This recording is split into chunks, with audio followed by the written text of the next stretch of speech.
Big guns Scott Young and Ryan Kumu provide the power and aggression in Ayr's defence, while Angelo Catanaro and Alan Schuler give them the edge on mobility. Nottingham's power at the back comes from Mike Bishop and Eric Dubois, and their overall defence unit has the best penalty-killing record in Super League. Both sides have plenty of speed up front.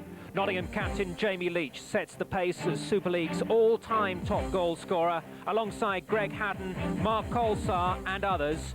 Remember that magnificent semi-final comeback against Manchester? For the Eagles, it's a combination of speed and offensive power from the likes of top goal scorer Mark Wolf and the skillful Mark Montanari. Ayr had no problems in finding the net in their semi-final, putting 12 goals past the London Knights. Captains Catanaro and Leach are about to lead their teams into battle for the 1998 Benson and Hedges Cup final. First, a big day out of the season for British ice hockey fans. What a night it is for them. They've come here in their thousands to the Sheffield Arena for this showpiece occasion. The first major trophy of the season is up for grabs. It is the Benson and Hedges Cup final. It features the winners in 94 and 96, the Nottingham Panthers, against the reigning B&H Cup holders, the Ayr Scottish Eagles. And Ayr, of course, defending the first of the 4 trophies they won on their way to the Grand Slam last season. It's a big, big night for them, but also for Nottingham, trying to re-establish themselves as a major force in British ice hockey. Kurt Kleinendorf from Manchester and Don McKee from Sheffield, our special guests here tonight. Welcome to you both. Kurt, it was a magnificent season last season for Ayr, winning the Grand Slam. Are they as good this season as they were last time out? Well, they pretty much have the same personnel. But the one thing they have to make sure this year is that every single team is up to play the Ayr Scottish Eagles. So they have to bring their game to another level. And if they do, they'll still get to be successful. Well, we wonder what part the fans will play in this. They're being warmed up by the in-house entertainment here at the Sheffield Arena. Don McKee, you were with us in that spectacular semi-final between Nottingham and Manchester. It doesn't take much for the Nottingham fans to get going, but how important will they be to Nottingham's chances here? Well, they're a critical part. Remember, I told you Kurt would not be sitting with us tonight. I said it would be the storm on the ice. Manchester was proven wrong by Nottingham, and I said the Nottingham fans has much to do with that victory as their players, and they're going to be heard here tonight. Well, let's see how the two sides made their way to the final. Nottingham, of course, had to get past Manchester in the semi-finals. Before that, they put out the Newcastle River Kings reasonably comfortably. Kurt, the big question is, can they raise themselves to the sort of level they showed against you?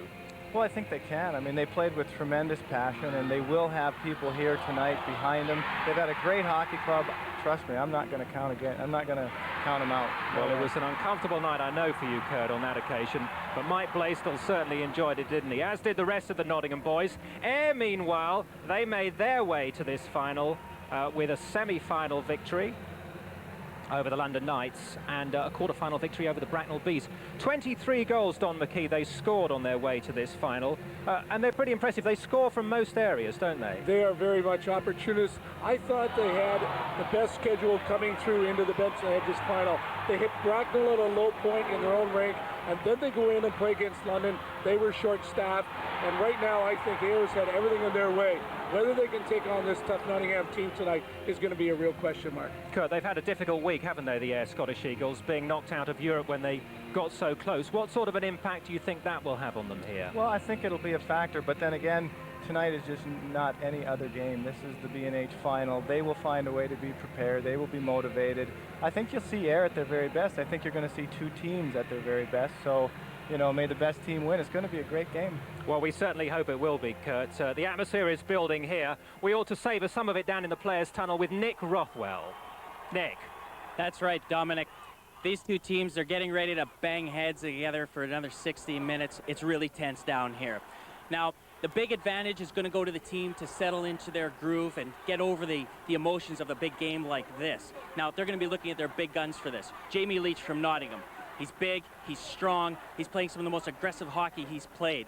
And his shot, it's as accurate and powerful as a cruise missile. For Ayr, Mark Montanari. This guy, he's deadly. He buzzes around the ice like a buzzsaw.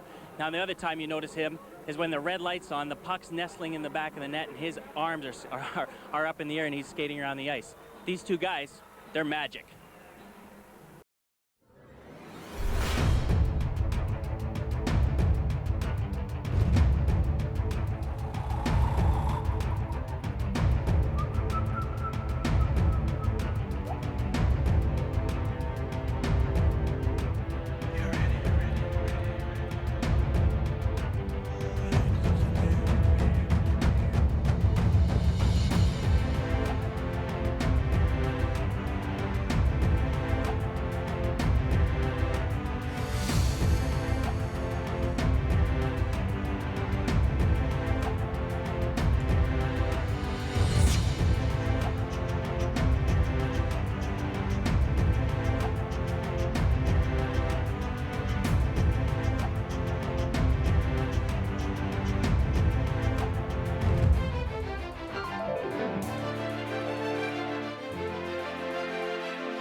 Two of the guys hoping to make a big impression here tonight in Sheffield.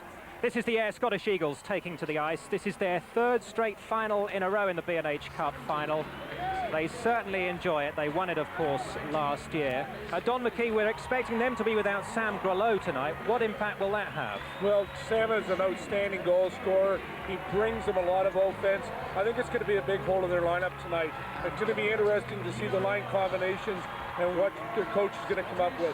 Yeah. Kurt, they are, of course, used to playing on the big ice, which they're going to have here at Sheffield, whereas Nottingham aren't. That surely has got to be an advantage for Ayr. Well, I think that is a little advantage to them, sure. And Nottingham, I think Blazers put a team together that has more success in the little confines of the Nottingham Ice Stadium. But again, it's one of those games that they just have to find a way to adjust and do whatever it takes to get the job done, no matter which side of the defense you're sitting on. Here come the Nottingham Panthers, winners here in '94 and '96, making their fourth appearance in 5 seasons in the Benson and Hedges Cup final, which, Kurt, is a mighty impressive record, isn't it?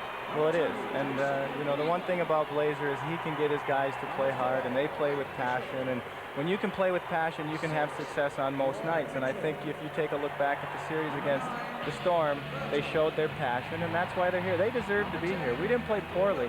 They just played very well. Don, Mike Blaisdell's got a couple of new guys on his team, and I'm sure we'll hear about them a little bit later. But how difficult is it going to be to integrate 2 new players in a cup final? Well, Kurt and I were talking earlier. I think that the Nottingham Panther players tonight are in for an adjustment. They've been used to going every other shift. They've played with 14 players in most of these games. Tonight they've got a full bench. But 2 new players coming into the lineup is going to be some adjustment. I think they'll go spot roles, but both of them are role players, and they're used to that, and I think they will contribute. Remember, Nottingham plays special teams big. You only need 4 players to kill a penalty. You only need 5 for your power play. So I don't think they're going to be impact players tonight. Very quick word about the netminders here tonight, Kurt. How do you see them, respectively? Well, that just might be the difference tonight. I mean, when you're talking about big games, goaltenders can be the difference. I like both of them. I like the way Robbins competes. I like the experience of Vincent Riondo. Flip a coin. I think what you're going to see are 2 goalies at the very top of their game tonight. Well, as the players line up on the blue lines, we're about to have the national anthems. And now, ladies and gentlemen, we'd ask you please to rise for the 2 anthems.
Well, it's passionate stuff, isn't it? We're only a couple of minutes away from face-off here at the Sheffield Arena. Just before we go to face-off and the commentators, let's pin our guest down tonight. Who is going to win, Don McKee?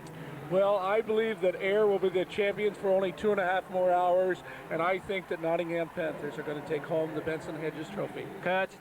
Well, Ayr, they are the champions, and they will be tough to beat. But I think if you take a look at the paper and the way things are unfolding, if I had to make a bet tonight and you're making me make a bet, I would go with the Panthers. Okay, that's 2 for the Panthers. Whatever, we hope it's a great cup final. Let's get to the commentary box to Bob Carroll and Steve James. The first trophy of the season is now tantalisingly within the grasp of these two teams. Both have won this cup before, so know what it takes. The Eagles aim to become the first side to retain the trophy. The Panthers want to be the first side to win it 3 times.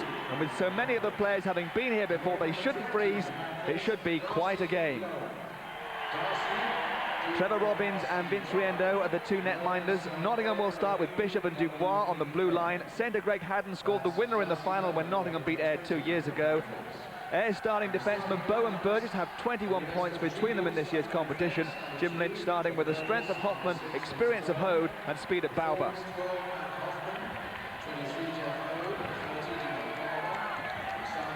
Ayr Scottish Eagles, the side that won this cup last year, the side that won the Grand Slam last year. Could this be the first trophy they lose their grip on, or will they keep the silverware rolling into Scotland? The Nottingham Panthers have such a tremendous record in this competition, and who's to say that they won't be celebrating again in just a couple of hours' time. Mike Rowe knows what it's like to play in a final. He was the losing captain for Whitley in the first year of this B&H Cup competition back in 1992. He will shortly get the game underway, and Bob Coral, it's going to be quite a contest. It's a one-off game, Steve, and anytime you go into that sort of scenario, I personally feel anything can happen. Big game for the players. It's important that they try and calm their nerves. This is one of the great things that the Ayr Scottish Eagles are very good about. They've got a lot of experience in that area, and it comes in very handy. Mike Rowe waiting to get the first final of this 1998 season underway. The Ayr Scottish Eagles and the Nottingham Panthers. And it's the Nottingham Panthers who have the first opportunity to get the puck into the Ayr zone. Something they can't do, it's come back the other way, and Trevor Robbins is the first of the netminders who will have a feel of that puck on the end of his stick. First goal in these finals tends to be oh so important. It's won the game and all but one final as the first shot of the game comes in, and it comes in on Vince Riendeau from Greg Haddon. Nottingham keep that puck in that zone. They're setting up for Haddon to have a shot. Zukuski trying to get it out of the corner. Haddon with another one. Again, there was room for Haddon to shoot there from the edge of the circle. Well, we see a bit of contrast in style between these two teams. We've talked about it before the game starts, Steve. The thing about it is Ayr's got those good, quick little forwards, but we're seeing some of that medicine being provided by the Nottingham Panthers early on. Look at them keep that puck deep, dig hard for it down low, and get it out at the most opportune time in the slot area. The Nottingham Panthers who are piling on the early pressure. Here's a chance, though, for Ayr to relieve that.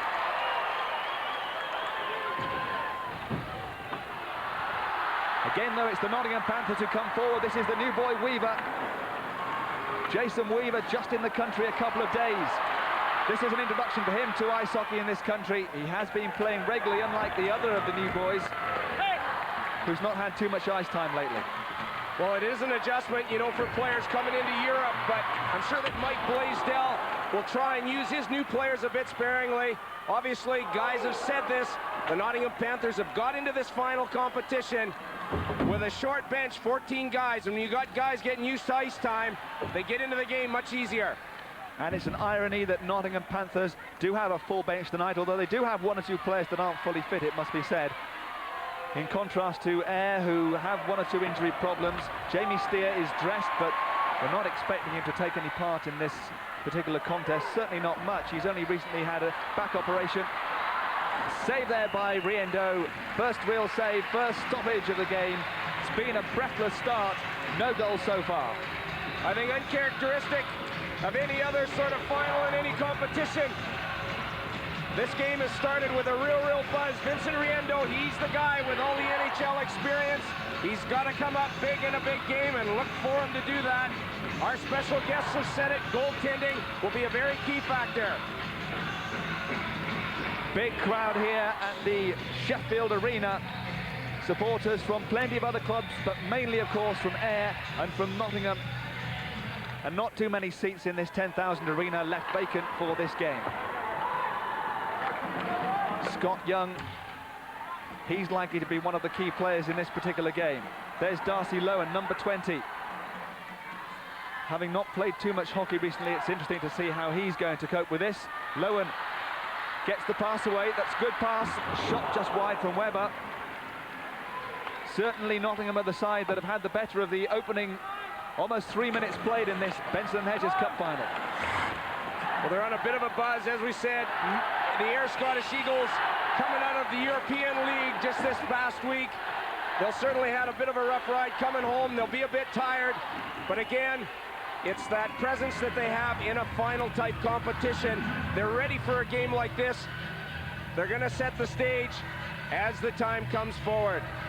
Well, Nottingham, we have said, have a maximum bench strength of 20, although Bobbitt, Carpenter and Colsar are amongst those that are not 100% fit on this list.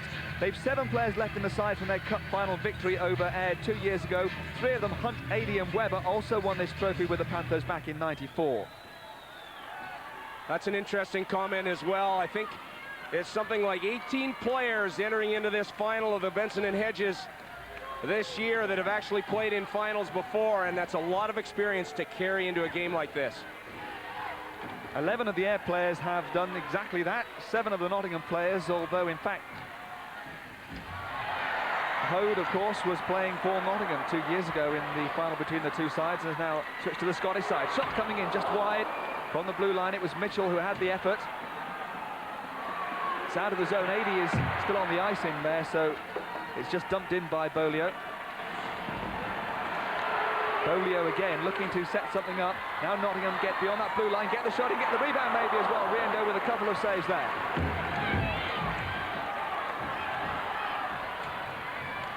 Now they've cleared the zone. That's a good pass from Biet as well to Byram with a shot taken by Robbins. That's his first real action of the game. He did it just right. Well, you want to get your goaltender into a game early, and that was a huge save by Trevor Robbins. But Sean Byram, a big guy out on that ice, good in the face-offs, but he's very excellent in going the one direction. And look at this shot. He carries that to the far side of the net, which makes it a difficult save to make for Trevor Robbins. And of course, there's an Ayr Scottish Eagle in looking for a rebound. And now Byram is going to go into the face-off. He's going to come up against Mark Colsar. An important face-off this, looking perhaps to get it back to the blue line for maybe Bow to have the shot. But it's Nottingham that win it. And they're the side that move forward. Dumping it again, just seeing what's going to happen there. Moves in low, but Nottingham can't gain possession of the puck, so Ayr will move out again. Byram and Parko and David St. Pierre out there at the moment for Ayr as Trevor Robbins ices the puck, just freezes the puck. Trevor Robbins, very important in getting Nottingham Panthers here, had some great games against Manchester Storm. Ayr have 2 netminders and Trevor Burgess, who are on new territory, having been signed by the Scottish club in the summer. All the rest of the players have played in at least one Benson & Hedges Cup final, including last year's victory. Captain Angelo Catanaro hopes to be repeating the honour of lifting the cup, which he did a year ago in just a couple of hours' time. This is Bow looking for Byram. Offside. Sean Byram there, he's the guy that Jim Lynch certainly likes to use on big face-offs, and he's a big, strong guy. He puts tremendous leverage on his stick. He's got good, quick hands. We saw that as a result of that big shot, but more importantly, the guy's always there to get you a big goal. Sean Byram with plenty of goals, plenty of points. And so many of the Ayr players have scored points this season. It's remarkable how many goals. They're the leading goal scorers in this competition, and yet they've scored so few goals in the Super League competition. Quite a contrast indeed. Both of these sides have some very contrasting figures in their performances between Cup and League. They have, you know, and one of the things we have to say about the Ayr Scottish Eagles is in big games, they've very much come up trumps, certainly in domestic competition. They've done a great job to try and get to this Cup final. Hunt just driving it across the crease, looking to see what might have happened. Just goes around the boards. Bishop. Oh, what he's giving away in his zone. This is dangerous, especially when there's a man out in front. Good check there, though, by Dubois. That's a super play by Eric Dubois. He makes the anticipation on the play. That's a perfect 2-on-1 for the Ayr Scottish Eagles, but it's nullified. And you know what turnovers are like. Mike Bishop won't be happy with that one himself. You can know it because he turned over in his own zone, but some good defensive work there by the Panthers to get themselves back in it. Going a long way with the puck before eventually getting it in. It's in that corner. The flowing locks of Scott Young as he comes forward. Montanari. He is the top of the Ayr goal scorers in the competition. In fact, in the country in this competition.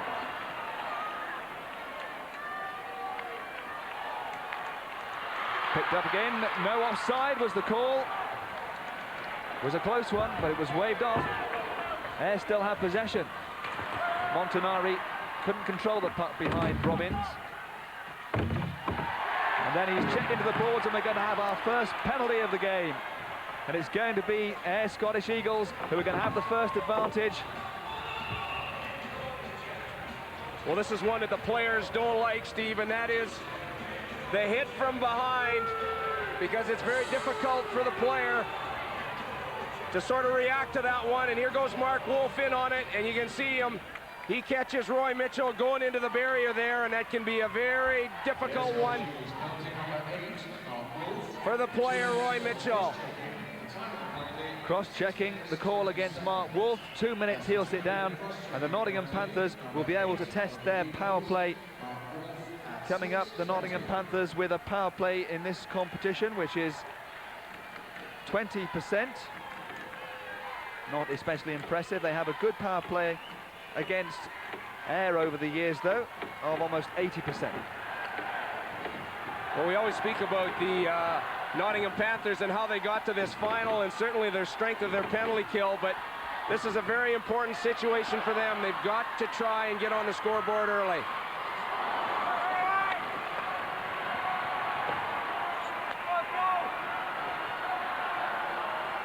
Nottingham Panthers on the power play with the man advantage. 80's driving towards the net if he can be picked out. In fact, he's driven himself right against the net, which has come off its moorings. Play is going on, but the net behind the netminder, Riendo, at the Ayr end is off its moorings. The referee has finally realised that, and so we're going to have a face-off. There you can see the net, which was just knocked off by Paul Lady as he drove onto Vince Riendo's net. Of course, the difficult one about that is that puck was in play way down in Nottingham territory, so that's where the face-off will be. There's a look at Paul Lady following himself through, going into the net. But Alan Schuler's there, making sure that he's got his man as well. And there's the two guys, eh? Schuler and Paul First Lady. fight of the game, and it's Alan Schuler up against Paul Lady. An unlikely combination, that really, Paul Lady. But obviously something was said, presumably about Paul Lady getting involved with knocking the net off and driving onto Riendo, maybe. Well, I haven't seen so much in the fisticuffs in terms of Alan Schuler, but certainly Paul Lady has over the years, and he's a rough, tough customer, but both guys got their fair share in on this one as they both head to the penalty box. Do you know, that's going to be Alan Schuler's first penalty in this competition of this particular season. He hadn't drawn a single penalty, Alan Schuler, in the Benson Hedges Cup till now. Well, there's a situation, you can see it, when two guys square off, you try and get in tight, and you want to get the odd one in there if you possibly can, but if you're in close like that, no players really do get hurt in a situation like that. Mark Wolf, the assistant captain of the Ayr Scottish Eagles, and boy, he's a guy from time to time has done a great job. So 2+2s to Paul Lady and Alan Schuler. And it wasn't during play, so therefore they're going to sit down and not affect the strength set on the ice of the two teams, but there is still a power play for the Nottingham Panthers on the original penalty called against Wolves, so it's still 5-on-4 out there at the moment.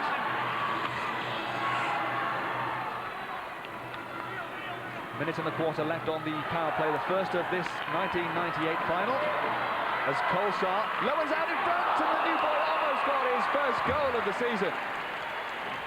Well, the referee, Mike Grove, blows that down because it hits Vince Riendo right in the mask. But Darcy Lowen, he's a big, strong guy. You can see him. Kolsar finds him driving to the net, which is what his job is on the one-timer. And boy, that's just about the one that puts the Nottingham Panthers in the lead. He obviously knows where to go, Darcy Lowen. He's come out of semi-retirement to rejoin the professional ranks of hockey players with Nottingham Panthers, but he's got a great track record. They call him the Chainsaw. He's a big, tough player who's more known for penalty minutes than points in his time in the NHL, but here come Nottingham again. Haddon, Kolsar and Leach are in the centre. To round the balls to Kolsar.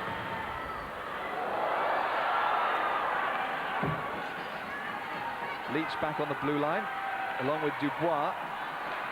Kolsar loses out. Held too long, and so that's going to be...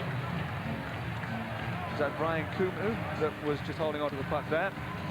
Well, the defenseman Kumu allowed to hang on to the puck in that. The whistle blown by Mike Grohl, which creates the face-off deep in air territory. Brian Kumu spent a little time here in Britain, but always his famous partner with him, Alan Schuler, and they call him the Swoop because he covers so much ice. 100th goal in major competitions with air, so you can see he finds the net as well, Steve. Had a spell as a player coach as well with Blackburn before coming to Ayr Scottish Eagles, having previously played for Fife in this country, Brian Kumu. I remember when I first saw him in Fife as well, and that was one of the things that he was very prominent for. Boy, he had great anticipation, and he covered the defensive zone very, very well. Not much time left now on this first power play of the evening. The Nottingham Panthers trying to take advantage of it. They're going to have another face-off in the air zone with just 16 seconds left of the power play. This game very physical so far. The Nottingham Panthers especially very much finishing off their checks there. Mark Montanari looks like he maybe caught an errant stick or something deep in the corner there. He was down, but he's up again. He looks like he's all right. Certainly he's a tough customer. He comes to play every night. You can bet he's going to keep in this game. Entertainment for the crowd. Plenty of that on the ice, of course. And it's the great occasion. This so good. The atmosphere is so fantastic. Well, that's those Ayr Scottish Eagle cheerleaders, and of course they got the Eagle themselves with him. He's alongside him as well, and that guy's got some moves too. Or maybe it isn't a guy, I don't know, but he's got moves anyways. Have you checked just to see? Weaver, one of Nottingham's new signings, cycling it back to Garden in the corner. It's Weaver again. Gets it low once more, but the Nottingham Panthers have lost that opportunity on the power play. They do, though, still have the puck where they want it. Some good work there, though, by the Ayr Scottish Eagles to kill that penalty off and nullify opportunities, certainly offensively for the Nottingham Panthers. Zukuski so close there as the puck goes into the crowd. But Zukuski really tested Riendo, and Riendo did a good save there. Jared Zukuski played in the East Coast Hockey League, and he's a very physical player, and you can see that Mike Blaisdell has certainly put the word out to his guys. Fellas, we've got to be physical against the Ayr Scottish Eagles and finish our checks off. Riendo having to be sharp there.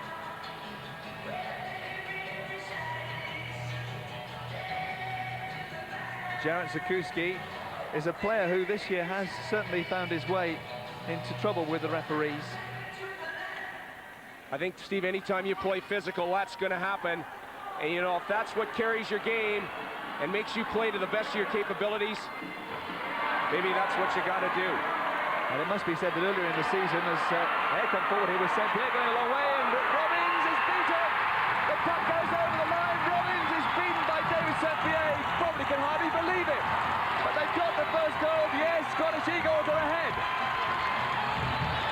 Well, I don't think David St. Pierre really knew what he was going to do with the puck at this stage, because you can see he starts making moves. He gets more room, and of course, he catches Trevor Robbins backing into his net. He goes on the backhand, which is a very difficult shot to try and stop, and he catches Trevor Robbins way back in his net there, and that just slips underneath his pad to give the Scottish Eagles the first goal.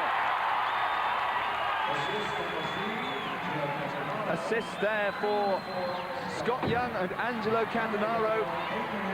And David St. Pierre's second goal in the Benson and Hedges Cup competition this year. And a very important one it is indeed. Shot coming in again! An equaliser! That's the way to respond. And Berta has got them straight back on level terms. It's 1-1. Well, believe it or not, that's a very crucial goal for the Panthers. Pekka Berta, Mike Blaisdell told me at the start of the season, this guy, if he can do anything, boy, can he shoot the puck? And look at this, because Vince Riendo somewhat screened on the play, and he's got no chance because the one-timer beats him upstairs. But it's a turnover deep in Ayr territory that the Nottingham Panthers capitalize on. Scottish Eagles led in this competition in this final by 1-0 for just 23 seconds before Pekka Berta, with an assist by Jamie Leach, the captain for Nottingham Panthers, so instrumental in getting them here because of that great performance in the semi-final against Manchester, with goals in the first game, assists in the second game. And there's the puck nestling on the side of the net. Most often you'll see that happen, Steve, when the puck goes onto the back of the net, into the netting there. The goalkeeper puts his hand up in the air, and that's to let the linesman know that the puck is on the back of the mesh there so that they can whistle the play down. But of course the face-off now deep in Ayr territory, so this has irritated the Ayr Scottish Eagles as a result, because they felt that that puck should have went outside on the face-off. This is what's bugging them. What a great start to this game. Shula and Ady, don't forget, still sitting out there, 2+2 penalties. It's 5-on-5 out there, though. We've had one power play, which Nottingham managed one shot on, couldn't score. Then, perhaps against the run of play slightly, Ayr took the lead straight back at the other end, and Nottingham back on level terms at 1-1. Great atmosphere, great play.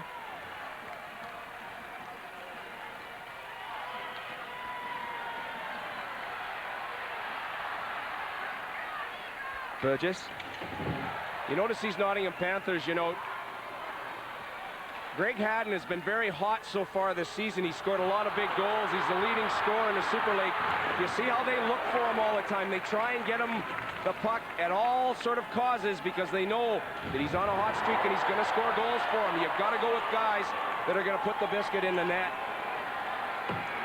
And again, on that last play, Darcy Lowen, the newcomer, was going straight for the net.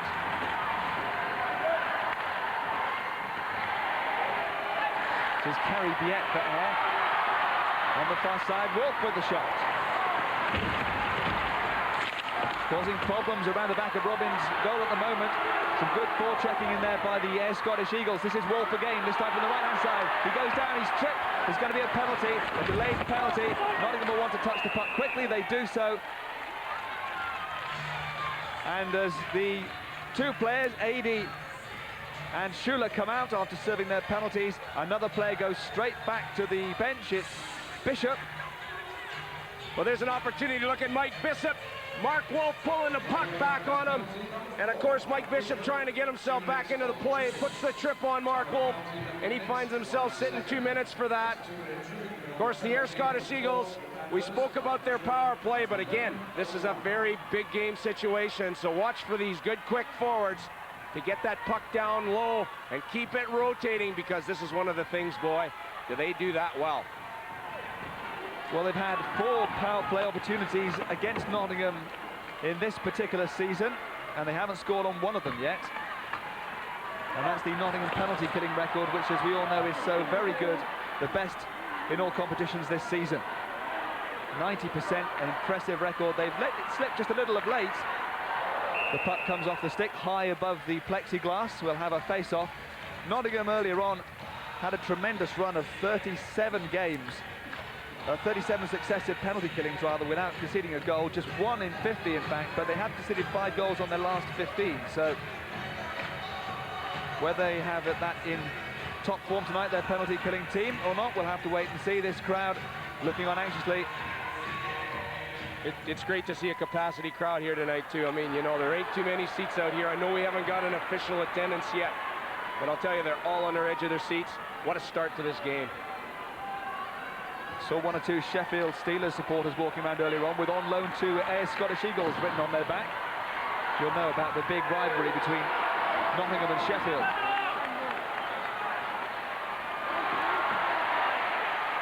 Penalty killing working well. They're coming here. Is this a chance for a short-handed goal? Colsar with a shot just wide. Bounces back into the crease. Riendo happy just to cover up.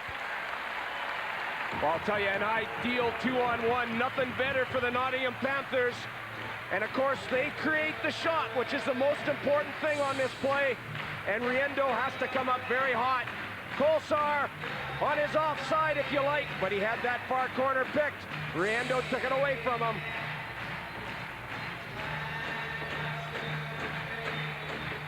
Roy Mitchell is a coach as well as a player with the Nottingham Panthers.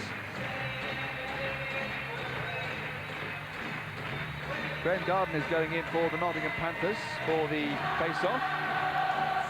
There's a quick picture. Mark Colsar there, swapping sticks. Obviously not happy with that shot. He felt he should have scored on that one. Just missed the net on it. And of course, I felt Riendo did a great job to come up on that short side there to cut that angle down. Goal or no goal, at least they're on the penalty kill, so it's good for the Nottingham Panthers to be getting forward and basically keeping the Scottish Eagles back inside their own zone. And a good turn over here and a chance, and Riendo with Garden and Bobbitt right in front of him, standing up tall and strong. Well, it's aggressive forechecking by the Nottingham Panthers, even on the penalty kill. We see how this has worked for them before. And of course, anytime that you offer a player less opportunity to move that puck, it's going to cause them problems. They're still unable to set themselves up in the Nottingham zone for this power play. It's Nottingham coming forward once again. Dubois. The net is off once more behind Vincent Riendo, so we'll have another face-off. Let's get some thoughts on the game so far from the Manchester Storm coach, Kurt Kleinendorst. Well, I think the feeling over stage is done. Ayr still looks like they've got their bus legs, and Nottingham looks like they got pretty good jump. So, you know, we'll have to see what happens here. But Nottingham is playing with a lot of passion, just like we said at the top of the show. And if they continue to play that way and get some goaltending, that could be the right formula. Mike Blaisdell on the bench there. You saw him just talking to his troops. The face-offs so far have been going Nottingham's way. They've won 11 of the 18, and if they could win this one, that could be important. Remember, they're still on the penalty kill for just a couple more seconds.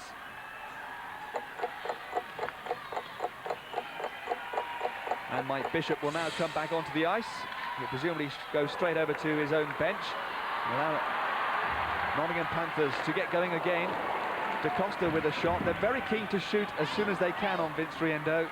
Zakuski now in the slots with a shot, and another chance for DeCosta. The defenseman couldn't do anything with it, though. Well, when you dream it nice, Steve, if you're going to get a shot from anywhere on the ice on a goaltender, that's where it comes from, right in the slot area. Parko trying to find a way through. Trevor Robbins. Well, Trevor Robbins has to be sharp there, too. As again, you see that transition happening so fast from defense to offense, and boy, have you got to be careful, and you've got to make sure that you got guys back. Parko, top of the hash marks, what a shot. Robbins, he's one of these guys that likes to go down on the puck, and you can see that perhaps there is a 5-hole there, but he gets everything in front of that one, and of course hangs on to no rebound, which is the great part of that play. And it was Paul Adey getting back there to cover up for any rebound on Trevor Robbins, who must presumably still be wondering how he managed to let the first goal through his legs. Well, you know, I think that was a play that, you know, everyone was wondering when David St. Pierre was going to pass the puck, and they kept giving him more room and more room and more room. And he's such a smart player, and he's so gifted in terms of hands and finesse that, you know, he's eventually going to let the shot go and catch you out. And I really do think that that was a bit of a communication problem there. Nottingham winning the face-off. And moving forward. Another long-range effort. Coming in from Dubois on this occasion. Weaver's behind the net. And there's another shot pushed away well by the stick of Riendo. Weaver showing that he can hit. I think so far in this game, again, we've seen that the Panthers, they're a very physical team. They don't have too many small guys on their bench, and they're certainly finishing their checks off. And that'll be one of the criteria that Mike Blaisdell is looking at. He doesn't want to let these small Ayr Scottish forwards get skating, because that's when they're so dominant and effective. Nottingham just clear the zone. The Ayr Scottish Eagles. Montanari is deep inside that Nottingham zone, so it wasn't a positive play that the Ayr Scottish Eagles could make there. Lowen clearing, but only to Young. Just stays onside, but in doing so, just dumped it into the corner. Dubois once again. He'll put it high into the corner for Lowen to chase into that corner, along with Randall Webber. Young is getting in there. Montanari, big hits in that corner once again. Can they get the puck away? It's Nottingham who come out with it with Randall Webber. He's one of the players that isn't fully fit. Lowen gets it in, and Berta was just looking to poke it past Riendo. Back to the other end, Wolf. It's an open, flowing game at the moment with some big hits. It is physical. We've had 2 goals. It's 1-1. Less than 5 minutes left on this first period. Tell you, we've seen some very interesting play from the new players of the Nottingham Panthers. As you said, both very dominant physically, finishing their checks off. These guys just coming from North America. One of the things I very much noticed, though, is how well they play the boards, boy. They really play the puck well along the boards. Let's go down ringside and join Nick Rothwell. You know what, guys? Everyone's been talking about how similar these two teams are, the big defensemen, the fast forwards. Let's look at the goaltenders, though, Robbins and Riendu. Quite different styles. Riendu, there's Robbins. Robbins, the most intense out of the two in different ways. This guy's cat-eyed all the time. Very, very intense. Likes to go down a little bit more than Riendu. Riendu, in warm-up, he's skating around. He's got a bit of a smile on his face. He's not so intense. He's intense in his own way, and he likes to stand up a little bit more. Which one's going to win? I don't know. We'll see in a few minutes. Well, if it was an intensity competition, Trevor Robbins would win that one. I can't think there's many more intense people in the entire world than Trevor Robbins. 56% to 44%, Nottingham ahead in terms of possession at the moment. Remember, they went a goal down, and just 23 seconds later, the goal scored by St. Pierre was equalised as Nottingham under pressure again here. Robbins has lost it. Byram, can they get it back in there here? Still have possession of the puck. But now Nottingham will have a chance to clear their zone with AD. Not the greatest of passes to Kuma, who just turns it back in. Yeah, that's a difficult one. You want to try and keep that puck out of the middle of the ice, but the important job was done there because it got outside the blue line and that nullified the offense of the Ayr Scottish Eagles, which is the play that Mike Blaisdell will certainly be happy with. These two sides have met twice already this season. Nottingham Panthers won them both. Nothing between the two sides though at the moment. I'll tell you, some bone-crushing checks being handed out there. All these Nottingham Panther forwards, boy, they're finishing them off. They're going in hard on the forecheck, and they're really making the body feel. Another big one there by Bishop on Bow, though isn't cleared from behind Robbins. Garden. Nottingham here, it's 3-on-3. The shot into Riendo. Just slides it away to Hode on the balls, the former Nottingham Panther, getting a check from Hunt, his former teammate. Back to Hode again. Hunt is still harassing him. All the way down the other end. Weaver, having just flown in from Grand Rapids in Michigan. He's skating towards the net. Now getting a touchy on the post. Weaver so close to the third goal of this final.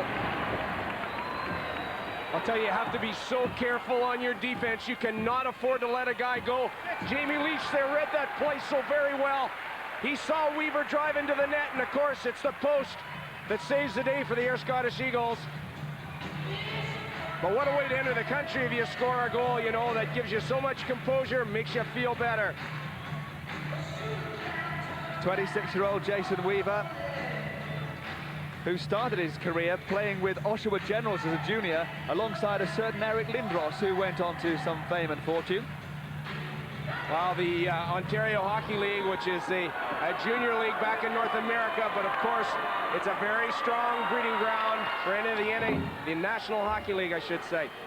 Shots on target there, eh? Nottingham ahead, 13-6. And that one was so close to being a shot on target, but it hit the post from Weaver. But here now at the other end is Trevor Robbins having to look lively as Gary Viette went through. He's out there again, and Robbins not quite sure where the puck was going, I don't think. Well, that's a difficult one again. Nottingham Panthers trying to get it out of their own defensive zone. The turnover happening at the blue line. You've got to be careful. You've got to try and make sure that that puck gets out.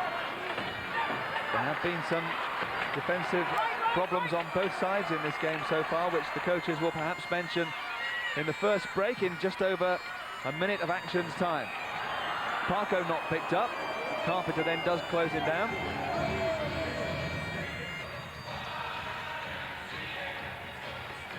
Steve Carpenter. The action areas for this first period has been mainly in the Ayr zone. In fact, quite significantly more so than in the Nottingham zone. Well, penalties not really being a factor, so you can see that the Nottingham Panthers have certainly spent a lot of time in Ayr territory, and you can see that they're buzzing in there, boy. They're hungry for this cup. And of course, as Ayr have always said, you know, it's always difficult when you've won something to try and keep it. That's the difficult job. Well, Nottingham had such a very good start in this game in terms of the opening few minutes. And then it was Ayr that got the first goal, and the first goal has won the final on every occasion but one. That was last year when Ayr went behind, but ended up beating Cardiff. As Bishop gets the shot on, it's blocked by the pass. The second one from AD is blocked by Riendo too. And all of a sudden it's swinging back the other way with Byram checked against the boards by Dubois. The puck is out of the ice, 44 seconds left, 1-1, and we're going to have a face-off inside the Nottingham zone. Well, no places to hide out there. Jim Lynch, the coach of the Ayr Scottish Eagles, knows that his team's in for a tough one. Nonetheless, will experience prevail? Here's the opportunity the Panthers had. Bishop with a shot on goal. Of course, the rebound that's ever so evil that Riendo has to come up with a big save again with. With 43 seconds left on the clock, this could be the last really important play. If Byram could get it back, he can't do so. And Burgess will have to backtrack in the face of Weaver. Tried to bring in Jamie Leach. Jamie Leach getting forward. Leach is still in the zone. He hasn't cleared it yet for Nottingham to play the puck in. Now he has. The puck is played in. Weaver challenging. Some good forechecking there from the Nottingham Panthers. Colsar and Weaver. Leach was out in front of the net too, but the puck goes around the boards. We've got 16 seconds left on the clock. 1-1. Parko. There's St. Pierre, the goal scorer, with Parko as well. Good play by Nottingham Panthers. What a great first period we've had here. 2 goals. We had a fight as well. We had a power play to each side. It's been an impressive performance from both sides in a great atmosphere. Jim Lynch there, the Ayr coach. They're the Ayr supporters. Nottingham Panthers falling behind, but taking just 23 seconds to get back on level terms. We'll look at the goals and get the thoughts of Don McKee and Kirk Kleinendorst after the break.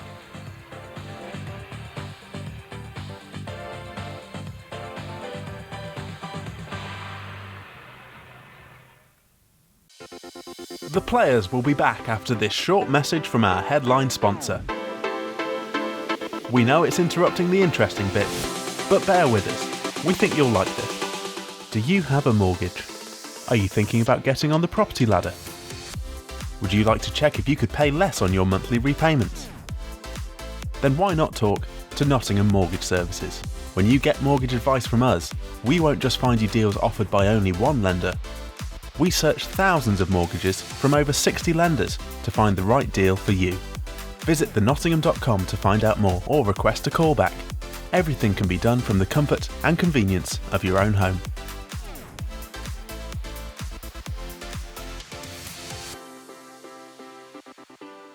Now back to the Nottingham Panthers. The 1998 Benson and Hedges Cup final here at the Sheffield Arena, and it's all tied up after the first period at 1 apiece between Nottingham and Ayr. Nottingham certainly out shooting Ayr and with most of the possession, but only just as well. Let us hear from Ayer's Mark Wolf. He's talking to Nick Rothwell. Mark, a couple of quick goals out there, eh? Yeah, I think we came out and scored one, and then the next one was 30 seconds later. So both teams are pumped up and they're ready to go tonight.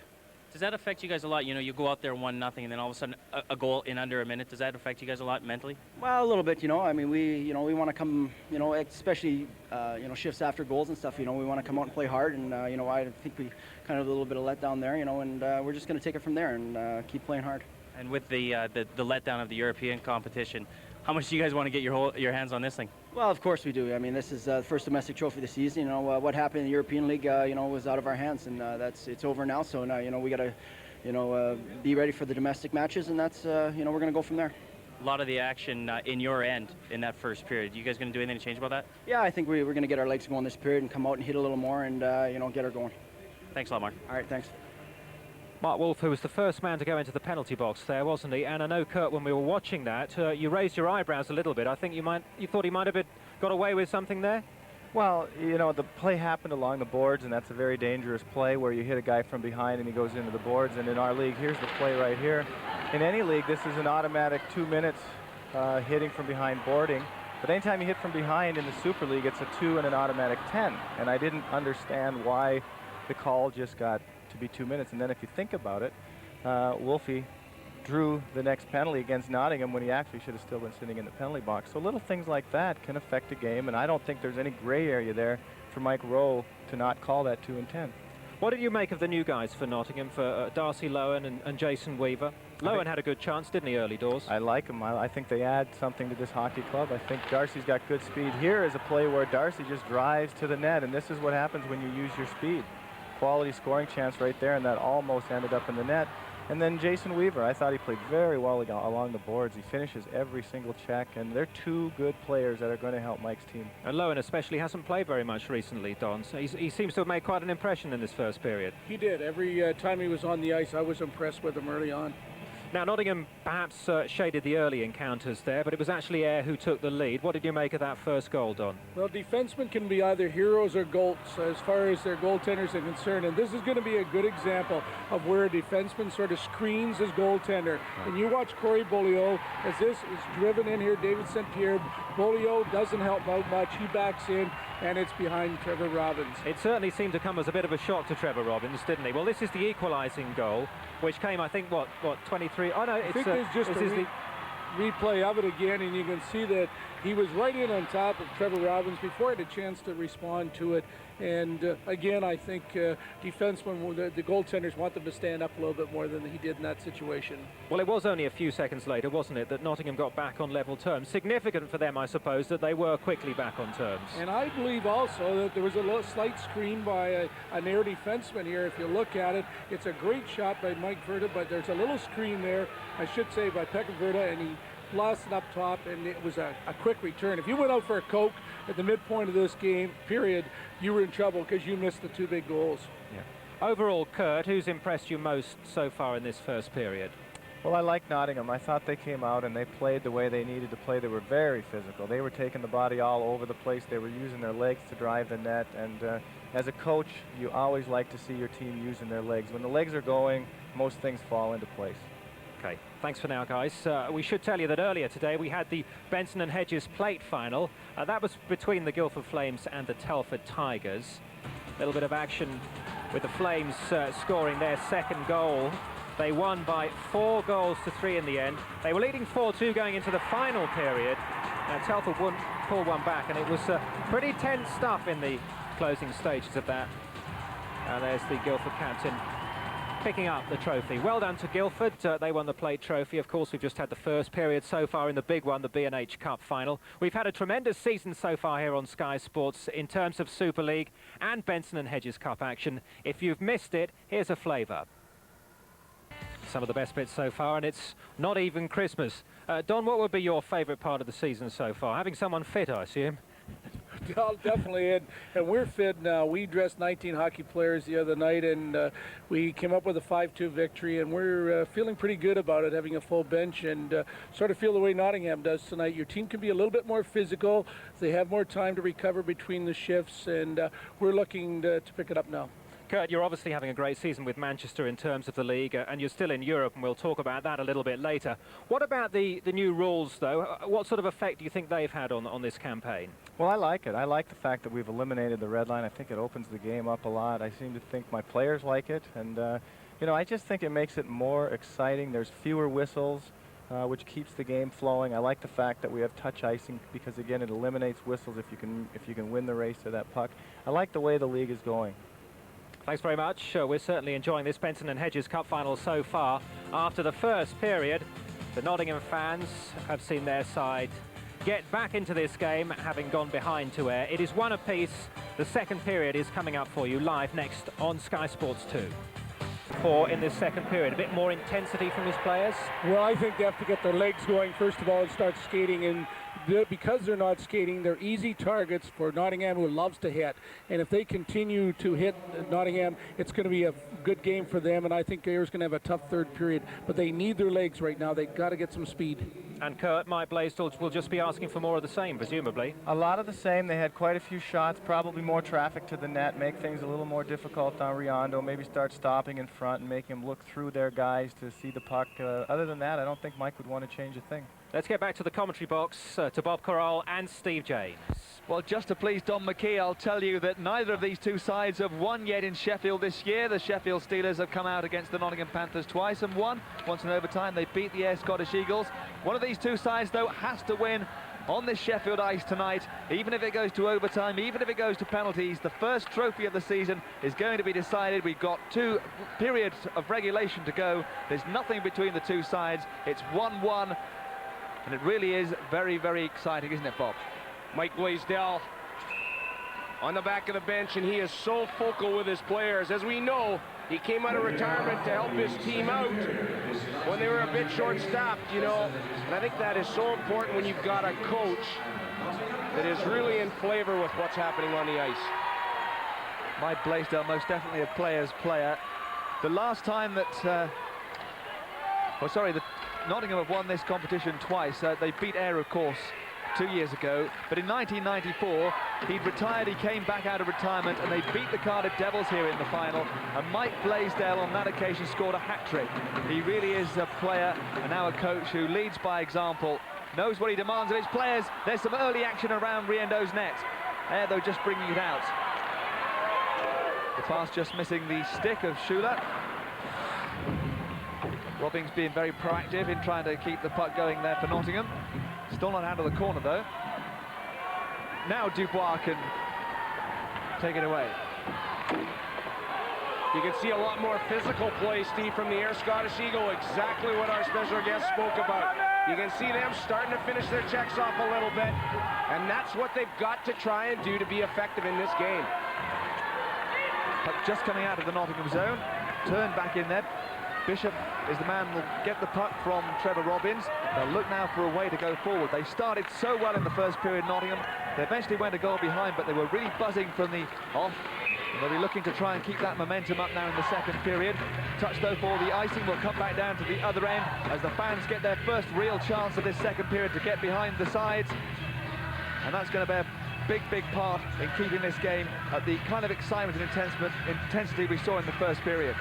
Well, there's the Ayr Scottish Eagle cheerleaders, and I was just going to say that the Eagle itself was there, but it isn't anymore. I don't know where. It must be roaming around that building, but I'm sure there must be like 10 buses that have come down from Scotland to support the Ayr Scottish Eagles. Everybody just for a second there inside the Nottingham zone. They're backing off a little now, and they're not holding their blue line either, as Nottingham Panthers, with the rush there, got into the zone but couldn't hang on to the puck. Well, the Ayr Scottish Eagle choosing not to create any forecheck whatsoever, making sure that they've got the Nottingham Panthers kind of channeled, everybody sort of picking their lane, if you like, and trying to pick their man up coming out of the zone. Montanari got the pass out in front there, another shot coming in, and another one. This time nobody there to take advantage. It's going all the way back down to the other end. There's not going to be an icing call on this one, as Vince Bowe picks up the Ayr Scottish Eagles, the side that were the Grand Slam champions last year, had the disappointment in Europe this week, so close to qualifying for the second round of the European Hockey League, just denied 53 seconds from the end against Mannheim. Can they pick themselves up and get themselves another trophy? Well, I know that was one of the concerns with Jim Lynch. You know, he felt that his team was playing an awful lot of hockey in a short period of time, and those legs would be tired. But as we said, this is a one-off game, and you've got to rise to the occasion. Great pass from St. Pierre to Parco, who almost lost it. Then he tried to bring in Byram. But this is the Nottingham Panthers again. Catanaro across to Young. Didn't quite read it. And now they've given it away. Garden couldn't keep it in. Parco looking to pick up the puck there to get the opportunity. And that's good work. And Parco is out there. Parco needing to control first, trying to get the shot in. There's plenty of Nottingham defensemen back in front to give Robbins plenty of cover there. Still haven't got it away though. St. Pierre, the first goal scorer. Can he get another one? Nottingham Panthers under a bit of pressure here. Catanaro will make sure that pressure stays on. In fact, he had to just dump the puck in because there were a couple of Ayr players deep inside that zone.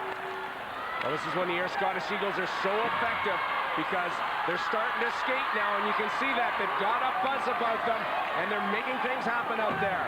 They've picked up a bit of momentum. This is Bauba. Good move by Bauba. Gets it across to Hoffman. It's saved by Trevor Robbins. Still, though, Ayr Scottish Eagles buzzing around that crease, and a little bit of pushing and shoving between Hoffman and Webber by Robbins' net as the puck goes right down to the other end. And a touch for the icing. Well, a superb start to the second period, and the shots definitely in favor, I would have thought, of the Ayr Scottish Eagles early on. 4 shots to 2 for Ayr so far in the second period. They were outshot, though, quite heavily in the first period. 1-1 after that first period.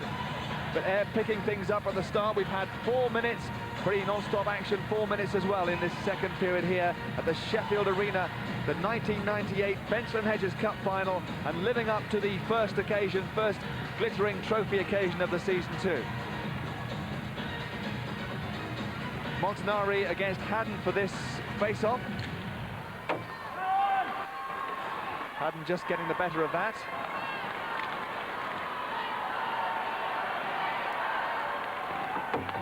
Bishop on the rush.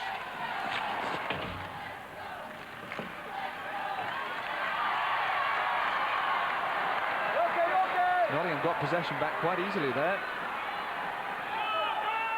Couldn't touch the puck though, they would have been offside. Bishop now driving it back in again. And it's the Ayr Scottish Eagles with an opportunity now to get a rush going forward.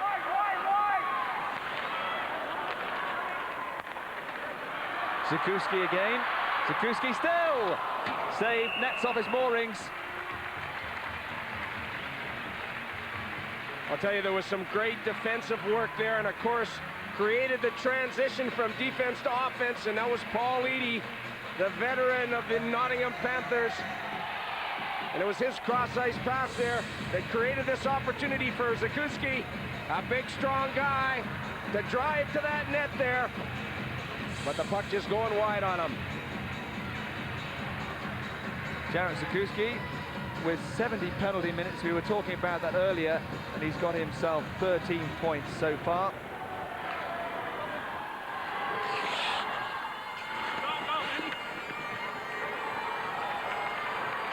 Nottingham trying to forecheck there, but it's Ayr who will come forward. Burgess turning it into the corner, and Ayr can take advantage of that puck. It's still low.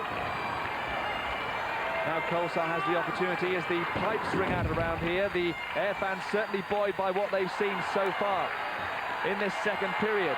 But Weaver, one of the 2 newcomers in the Nottingham side, showing what he can do there. Still going as well. Still trying to get the check on there, can't do so. Ayr will come forward. And the bagpipes still ringing out in this arena. But Nottingham now, can they perhaps silence them? Leach is on the right, Colsar is on the left. It's Colsar who's picked up. Colsar fires it wide. Not many stoppages in this game. It's wide open. It's fast and furious stuff. A few less hits perhaps in the second period so far. Oh, Byram's out there in front. Can he find a way through? Robbins, he's still getting in there. He's still trying to find a way to get his puck on the stick. Well, I'll tell you, boy, we certainly saw some composure on that play by Sean Byram, the big, strong forward for the Ayr Scottish Eagles. Did you see him there? That puck close and tight to Trevor Robbins. and he looked like he had all the time in the world the way he created the play. We'll have a look at it. Look at this. Makes the move, still looks for something there. You want that puck off me, you try and take it away from me. Some good goaltending and defensive work there for Nottingham to have come and cover up. Sean Byram getting stuck in there, and the Air fans that you can see there will have enjoyed that. The attendance for this game, 8,201. That's a big crowd here. And they certainly haven't been let down so far, have they? Plenty of value for money. And there's plenty more to come in this game as DaCosta clears the zone for Nottingham. Turns straight back in, Carpenter now for Nottingham. And he picks out Hunt, the little British player. Quite a few players who play for Britain. Hunt, though, the one true British player, I suppose, in this game, although Randall Webber lived most of his life in this country. Here now, Air on the breakaway. It's just Riendo, and Riendo gets down and makes the save. The net is on. There's going to be a penalty called here. Robbins made a good save, though. Well, Steve Carpenter just coming off of injury, and I suppose he's not particularly game fit, but you can see that allows the Scottish Eagles to go in alone here, and Trevor Robbins has to make a huge save because that puck is still loose. And of course that saves the day, doesn't it? When the net goes off its moorings. But as a result of that, I'm certain that the Nottingham Panthers will get some sort of delay a game penalty. Steve Carpenter took the net off its moorings as far as Mike Rowe was concerned, and so therefore he will be the player that sits out 2 minutes as we get another power play opportunity for the Ayr Scottish Eagles. It's their second of the evening. On the first, they weren't able to get a shot away in goal. In fact, Nottingham had a power play in the first period and only got one shot on goal. But Steve Carpenter, having taken the net off its moorings, gives Ayr Scottish Eagles the man advantage for the next 2 minutes. The face-off in that Nottingham zone as well. Nottingham clear it. They did so well on that first penalty kill, Nottingham. We've talked so much about it this particular season, especially in the Benson and Hedges Cup. It's the best penalty killing overall this season. They're going to be tested again here. Montanari.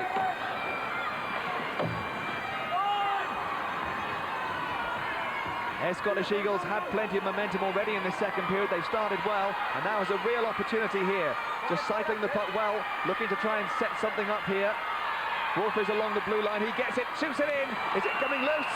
The referee's blown up. There's going to be a fight there between Bishop. And there's an Ayr player underneath his body. Mike Bishop wrestling him to the ground. That's Montanari. Well, he got Dennis Balba underneath there. Mike Bishop putting the bear hug on him, not wanting him to go anywhere. I always say this, if you're going to be effective on the power play, you've got to move the puck, and that's exactly what the Scottish Eagles are doing here. Again, specific instruction from the Nottingham coaches. Hang on to these guys. Don't let those loose pucks get away from you in front of the net.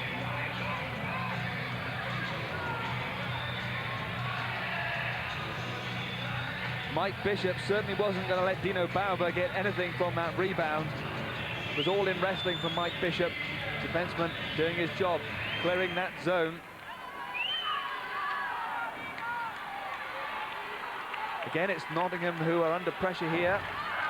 Roy Mitchell with a good hit there. And they clear their zone. And is that going to be a penalty called? The referee, Mike Rowe, has spotted it. And so we're going to be back level. It's going to be 4-on-4. Interference is the call. And the Ayr Scottish Eagles will see Trevor Burgess go and sit down for 2 minutes. Well, Greg Haddon gets the jump on Trevor Burgess here. And there's nothing but pay dirt ahead of him if he goes in alone on Vincent Riendo. So that's the call you got to make. Do I haul the guy down and disallow the breakaway? Or do I let him go in and get the shot on the goaltender? Trevor Burgess hasn't got a medal for winning the Benson and Hedges Cup yet. He was one of the few players that weren't here last year. 3 out, 3 in it was in the summer for Ayr Scottish Eagles. So he particularly will want to win tonight. Face-off in centre ice, neutral territory. Nottingham still ahead. They've won 18-13 so far. This is Colsar. It's now 4-on-4. Nottingham will have a power play coming up, not for too long though. Leach for Mitchell. Colsar was driving towards the net, just managed to get a little shot away, blocked though by Riendo. They're coming forward, enjoying the open spaces of the Sheffield Arena.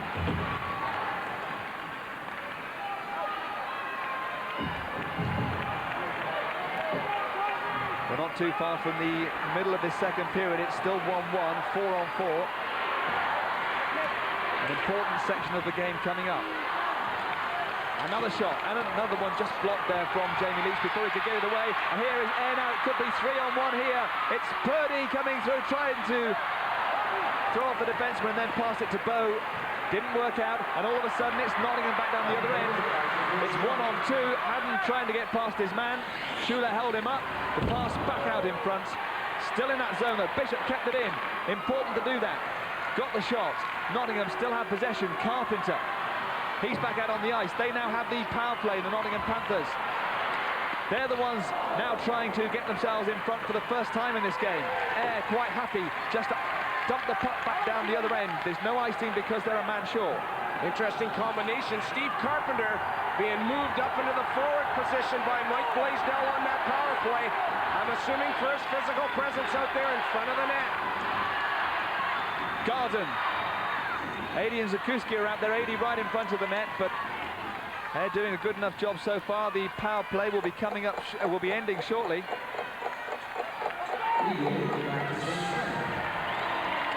And still no power play goals so far this evening. Plenty of action, plenty of excitement. Save there by Riendo. One shot each on the power plays in that section of play. That's 2 shots overall for Nottingham on the power play now this evening. 1 for Ayr, but so far no power play goals, 1 goal apiece. Well, we saw a very quick start by the Ayr Scottish Eagles to the second period, but I now see a bit of a momentum change in favor of the Nottingham Panthers now. They're starting to get the legs moving a little bit. Another penalty is being called though. It's going to be the Nottingham Panthers short-handed again. They'll have to test out that penalty killing. Well, all kinds of bodies in the Ayr territory there. You've even got Vincent Riendo. He's out of his net, not happy with it. Jeff Hogue, former Nottingham Panther. He's one of the guys that has played and won 2 cup finals. And he's a fierce competitor. He's got a great reputation. There's Darcy Lowen. What does he do well? Boy, he finishes his checks off. And he's making the Ayr Scottish Eagles pay on that one. And there's nothing worse than going straight into that barrier. Boy, baby, that one hurts. Well, Darcy Lowen's going to get 2 + 10 for checking from behind. There's going to be a penalty on Ayr as well. Well, that's the very call that Kurt Kleinendorf was concerned about. And I suppose to a certain extent it was a discretionary call, but you got Darcy Lowen going into the penalty box. He's got the 2 + 10 on the checking from behind. And in fact, they opened the penalty bench for the Ayr Scottish Eagles, but then Mike Rowe didn't call a penalty. So this is going to be an opportunity now. Darcy Lowen is going to sit out, of course, his 10-minute penalty as well. It's just going to be 2 minutes on the power play. But Darcy Lowen, nicknamed the Chainsaw, Rookie of the Year when he was in the NHL. He's averaged over 3 minutes a game, penalties during his career.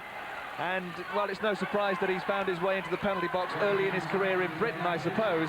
But you could see he's a player that really does get stuck in and involved. Well, looks like they're going to need another player in the penalty box, but there's our Ayer's power play performance. 13.9%, 10 goals on 72 opportunities. Jamie Leach, the captain for Nottingham, is going to serve the 2 minutes. The 2 minutes that Nottingham will be short-handed. Darcy Lowen will have to serve the 10 minutes then for his personal penalty, which won't affect the strength of the teams out on the ice, but could be important in terms of the fact that Darcy Lowen has been fairly impressive in this game so far. Leaves Nottingham's coach Mike Blaisdell with 1 less option for the remainder of this period. Ayres power play so far this evening, they got no shots on goal the first time, 1 shot the second time, although they did move the puck much better last time. What can they do? Can they get themselves a power play goal to put themselves back in front? Somewhat of a traditional approach here being applied by the Ayres Scottish Eagles. They're trying to get a guy in front of Trevor Robbins, trying to cause a bit of confrontation there. Don't let this guy see the puck, because that's the way they feel they're going to be most effective, especially once they get the puck into Nottingham territory. Bauber getting it out in front. Not everybody quite in position as far as Ayres were concerned. Now, though, they are doing so. 2 players on the blue line. This is Wolf. His shot was closed down. Garden and Webber making sure they got to the man as quickly as they could. Back to Wolf again.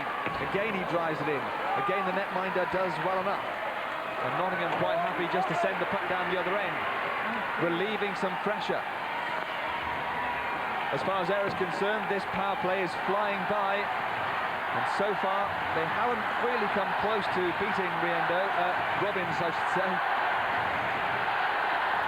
Great atmosphere in here right now, though. The fans of both sides are trying to get behind their players.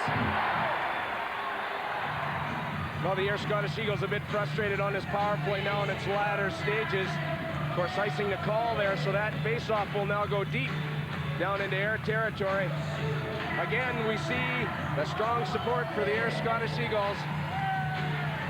These guys in these bagpipes, I'll tell you, you got to take your hats off to them. They can stay there 5 minutes, squeeze those bags, and they just keep blowing all day long. Well, the Ayres Scottish Eagles came into this game second as far as the Benson and Hedges Cup was concerned with their power play performance, but it is the worst in the Super League. They have had problems of late scoring on the power play, and that so far has been the case this evening.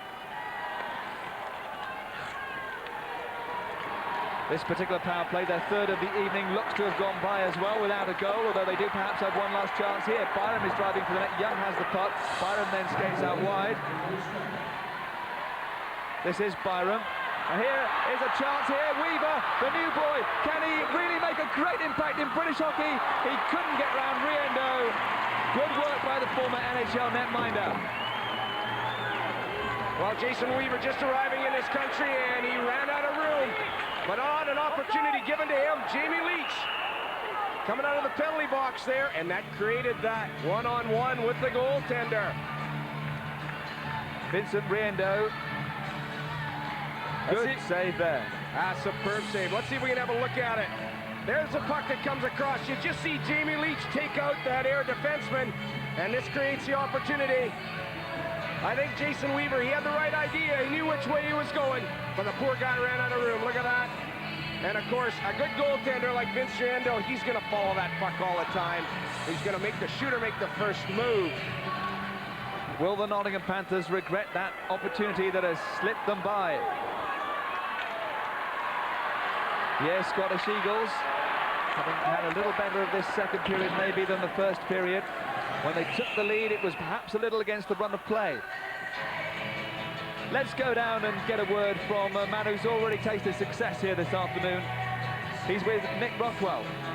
That's right, Steve. I'm with Stan Marple, the winning coach from the Guildford Flames with the Benson and Hedges play. Stan, how did that win feel this afternoon? Yeah, it felt really good. Telford played a very good game, and we just persevered in the last period there. They had a lot of shots, but Jamie Organ played well, and it was great to get a big victory under our belts.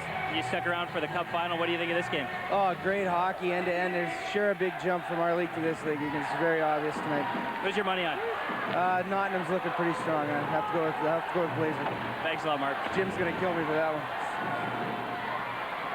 Well, Stan Marple might have his favours on Nottingham at the moment as far as the rest of this game is going to be going, but I really wouldn't like to call it at the moment. There's a spare stick there at the moment. Eventually it's picked up by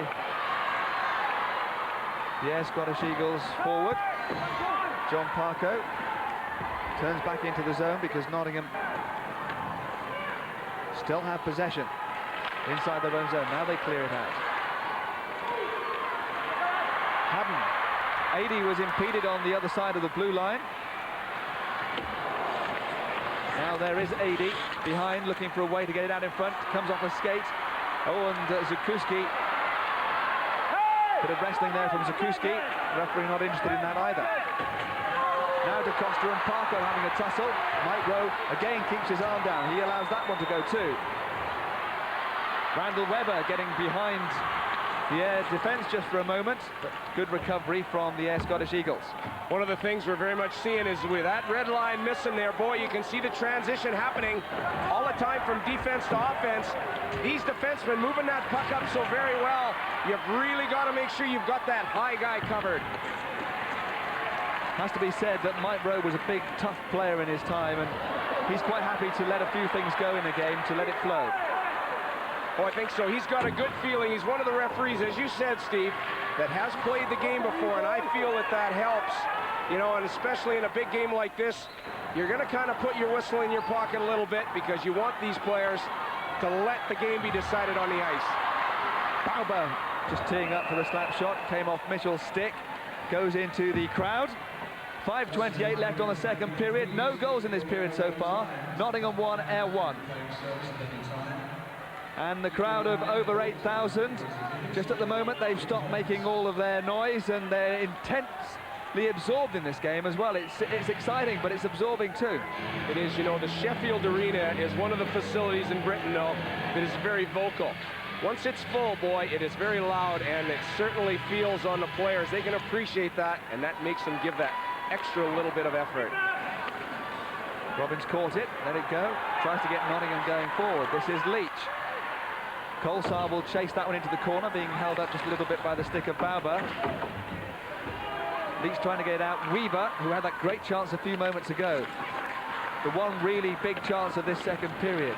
Riendo was doing the save on that occasion, and he's waiting now to see if he'll be called into action again. His defence keeping him well protected at the moment, but Nottingham still around that net, trying to get around. There's another player hauled to the ground, and this time the referee will make the call. Colsar goes down, and Burgess is not particularly happy with that call. Well, I personally felt it was a question of time before something was going to happen there. Nottingham Panthers so dominant in that offensive zone. Doing a great job, Steve. Look at this, keeping the puck deep. And again, Colsar driving for the net. Rebounds happen as they do. Colsar still driving. Burgess, he's got to play physical. He's got to pull Colsar down. And of course, that puts him in the penalty box. And puts the Nottingham Panthers on the power play. Less than 5 minutes to go in this second period. Now would be a time for the Nottingham Panthers to get a goal, a power play goal that would put them in front. Holding was the call. Haddon will go in with Byram. He's the big man for the Ayr Scottish Eagles on these occasions to try and win the face-off. Well, the more I see of Greg Haddon, when he gets that puck out there, Steve, he is exciting to watch. You can see he's got so much composure. He's got a lot of confidence when he plays the puck, and you can see that he creates scoring opportunities. Save there. Greg Haddon is more of a playmaker, I suppose, but really sprang to life this season with 5 goals in one game and is leading the scoring charts this season. Player of the month for October, Greg Haddon. But he is more of a goal maker than a goal scorer. Well, you know, when you're hot, and when it looks to offense, you've got to look to Greg Haddon, and when they had that combination going with him and Steve Roberts, who is now injured, boy, I'll tell you, they're dynamite. Looks like he's got a bit of a nick out there. He maybe picked up a bit of an errant high stick, but he should be okay. He's going to go back in. Let's hope it doesn't bleed, and obviously they'll have to pull him off. It's going to be Haddon going in once again. Mike Blaisdell looking on. Hard to read what's going on behind that face there. That's a great statistic about the Blazer. He's one of the guys that scored the most goals. I spoke to him about that before the start of the game, and he said he felt a little bit rusty in the first game, but he says the second game, he says, I was loose, I felt good, and he says I had some scoring opportunities as well. And then he got a big check into the boards and thought, maybe I'm getting a bit old for this. Yeah, welcome back to the real world, Dave Blazer, but what a great player he was in his time. I think it was the Braxton Bees. Oh, this is an opportunity here. Ady couldn't quite get it to go where he wanted it to go. Ady turning it back around again. Nottingham Panthers on the power play, don't forget here. They've still got over a minute of this power play opportunity in the second period, 4 minutes of that remaining. Ayr, though, will take the opportunity to clear now. And here's a chance for them. Nottingham Panthers defenseman getting back quickly there. And doing well. They've got the puck back again, Nottingham. Colsar on the rush. Colsar just turning it in. That's Jason Weaver. Formerly of, just very recently of Grand Rapid Griffins, Weaver. Out again, Berta will drive it back in, and that's a goal by Becca Berta, his second of the game. The netminder wouldn't have seen it, and the Nottingham Panthers have got themselves in front for the first time. They lead 2-1. Well, I felt the Nottingham Panthers on this power play have been very, very effective. They've done an awful lot of hard work down low, and this is where this is created. Berta, they use him on the power play because he's got that big shot. He's a big, strong guy, and boy, does he let this baby rip. All kinds of action in front of Vince Riendo, and it just goes over his shoulder to give the Nottingham Panthers their second goal. 11th goal is second of this game. The Nottingham Panthers fans love that. Jason Weaver and Paul Adey were the assists on that goal, so Jason Weaver has got his first point in British ice hockey. The power play goal there, but you know, Steve, the Nottingham Panthers, I felt they started slow in this second period, and I think that's got a lot to do with the fact that they've got a much bigger bench here this evening, I should say, and it takes these guys a little bit more time to try and get themselves in the game. Before they were just playing with 3 defensemen. Well, now will they have their momentum up for the next 3 minutes of this second period? Remember when Ayr took the lead in the first period, it took Nottingham just 23 seconds to get straight back on level terms. That power play goal has put Nottingham ahead, and now it's up to Ayr to try and get themselves back into the game. What can they do?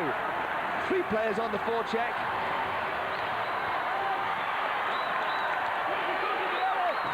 One goal from 3 attempts from the Nottingham power play. Ayr have had 3 power play opportunities as well, and they didn't score. Is that going to be the deciding factor in this game, I wonder? Nottingham getting in there again. The bagpipes are playing, but at the moment it's a lament for the Ayr Scottish Eagles. Or is it a call to battle, a rallying cry? There's going to be another penalty, a delayed penalty, another opportunity for Ayr to go on the power play. There's a little bit of pushing and shoving. An elbows call has been made. Nottingham Panthers are going to have to do more penalty killing shortly. Well, Scott Young involved there, Simon Hunt and Zakuski pairing off with Scotty Young, but on this play where the penalty's called to Steve Roberts, this is an open hitting defenseman's dream. Look at this, baby, because DaCosta just stands Viet up, and that allows Carpenter to just move right into the play, and oh wow, that baby hurts. Steve Carpenter picks up another 2 penalty minutes. Elbows the call this time. He's sitting there alongside Darcy Lowen. He's on the left of Darcy Lowen. Steve Carpenter can't miss him with all that hair.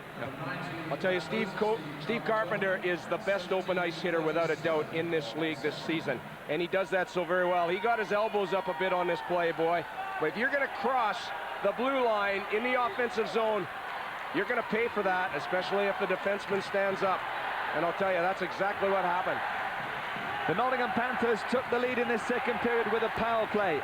Now the Ayr Scottish Eagles, on the second minor drawn by Steve Carpenter of this game, have the opportunity to get straight back on level terms. 2:23 left on the period. The next 2 minutes of it should see Ayr Scottish Eagles going all out with a man advantage to try and get past Trevor Robbins for the second time in this game. Well, Mike Blaisdell going with a very usual partnership there. Randall Weber, Brent Bobick up front. And of course, these guys are like buzzsaws. You use that word, Steve, but very truly in this occasion, these guys will be skating.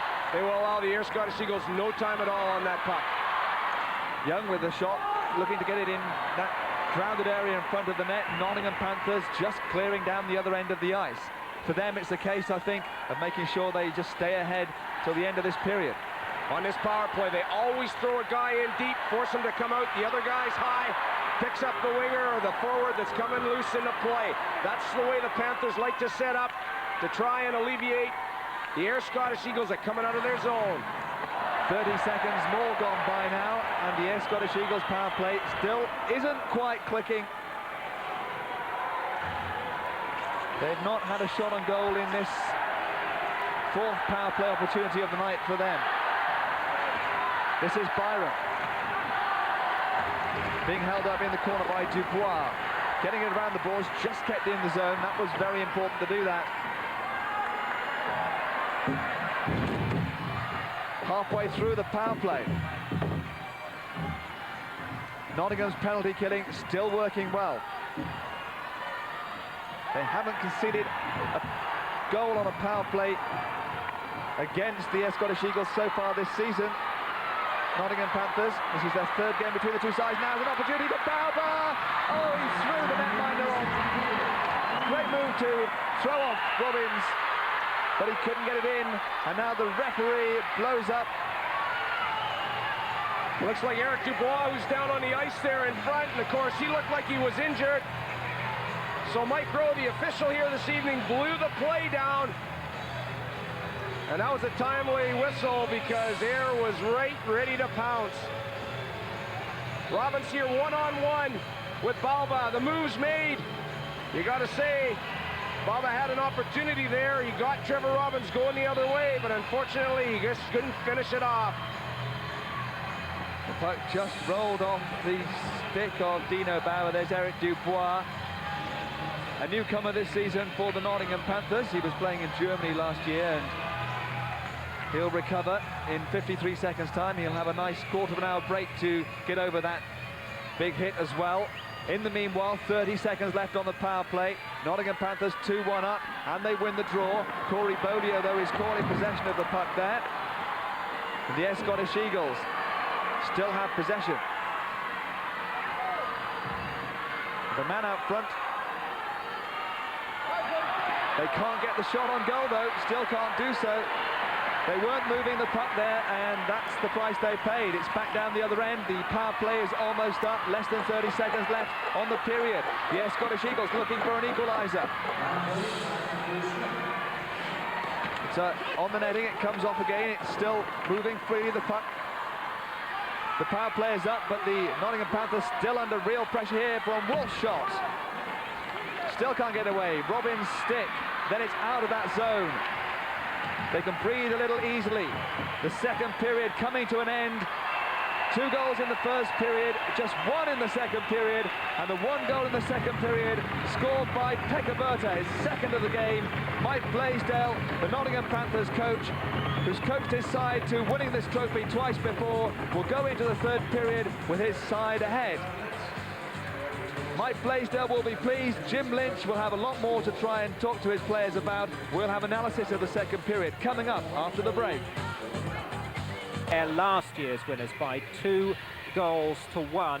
Nottingham out shooting Ayr, but look, in terms of possession, it's 50-50. Just the 1 power play goal so far. That, of course, coming from Pekka Berta. We'll look at that in a minute. Let's hear from Jason Weaver of the Nottingham Panthers. He's talking to Nick.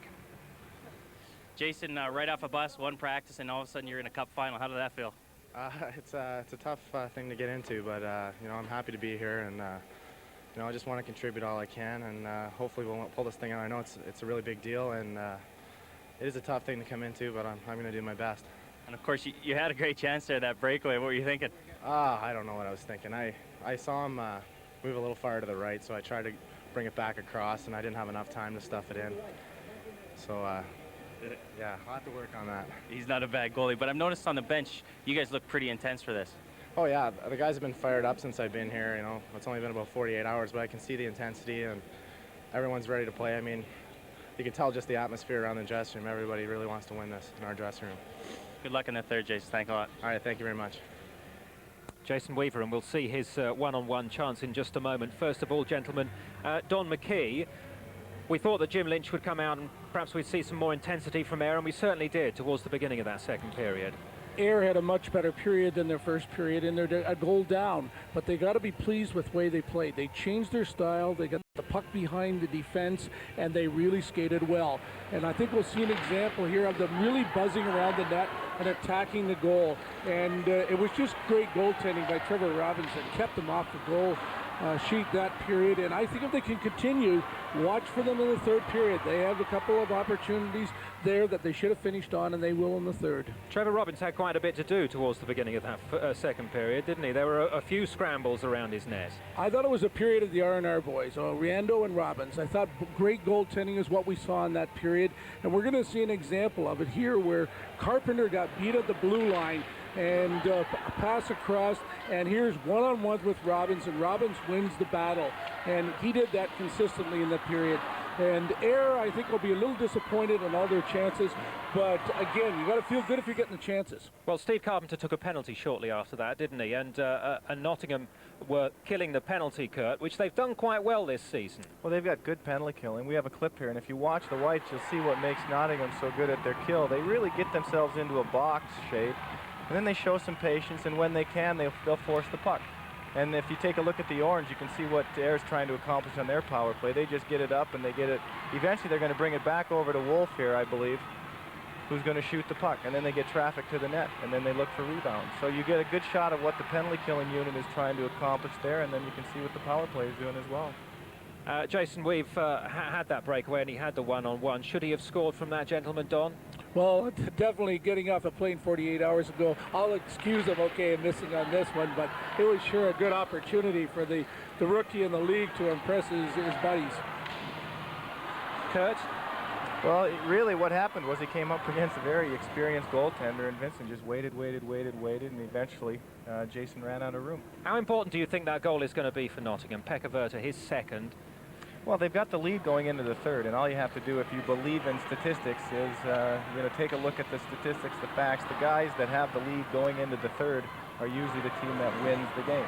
Yeah, I think it's something like 5 out of the last 6 winners of the Benson and Hedges Cup have been leading going into the final period. So as you say, it's a bit uphill now, is it then, for Ayr, do you think? Well, it is, but then again, you're only talking about one shot, you know. I mean, you take a look at statistics, and the numbers say that the team with the lead usually wins the game, but you're talking about one shot. So Ayr just has to come out, try not to make any mistakes defensively, because the difference between 3-1 and 2-2 is a big difference, and it's only one shot either way. Darcy Lowen, the other newcomer to the Panther side, had to sit down for a fair bit. He got a 2+10, Don. Do you think that could be significant? He's maybe adjusting a little bit to the international ice hockey rules and regulations and the ones of the Super League. We're really trying to get away from hits from behind, and he picked up a hit from behind and 10-minute misconduct, and he's had a good rest, so we'll see him in the third. We certainly will. Third period coming up, of course, live for you in just a couple of minutes' time. The players will be back after this short message from our headline sponsor. We know it's interrupting the interesting bit, but bear with us. We think you'll like this. Do you have a mortgage? Are you thinking about getting on the property ladder? Would you like to check if you could pay less on your monthly repayments? Then why not talk to Nottingham Mortgage Services? When you get mortgage advice from us, we won't just find you deals offered by only one lender. We search thousands of mortgages from over 60 lenders to find the right deal for you. Visit thenottingham.com to find out more or request a callback. Everything can be done from the comfort and convenience of your own home.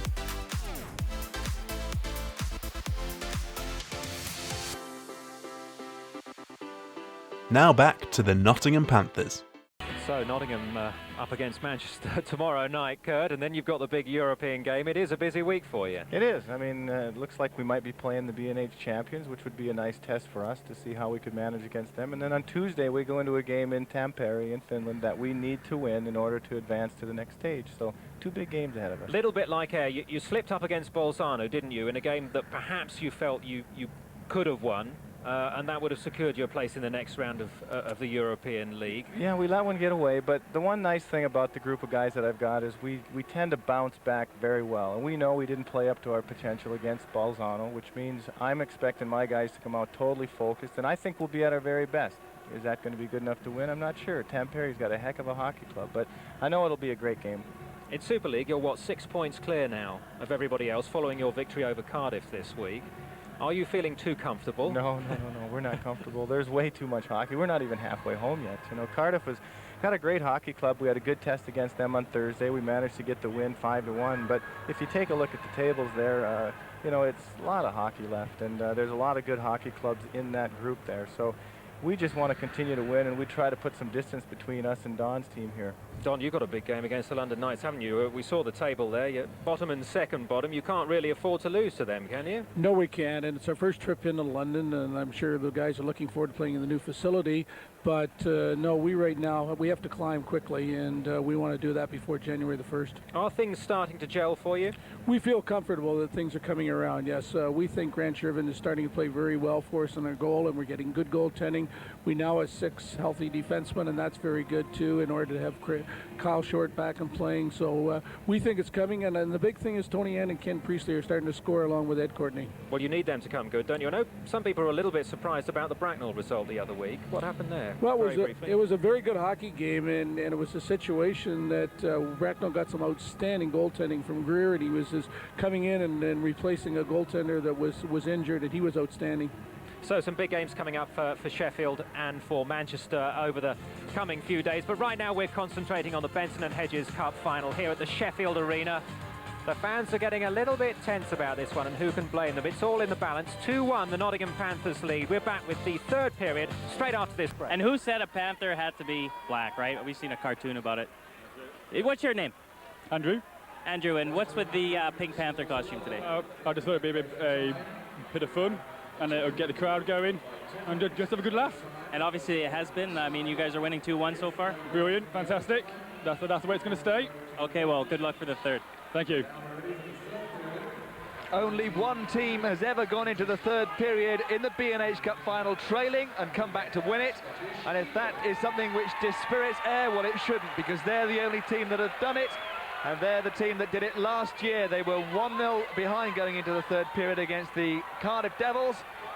And they got goals, including a winner from Jeff Hode, which gave Jim Lynch's side the Benson Hedges Cup last year. This is their third successive final. They'd lost to Nottingham the previous year.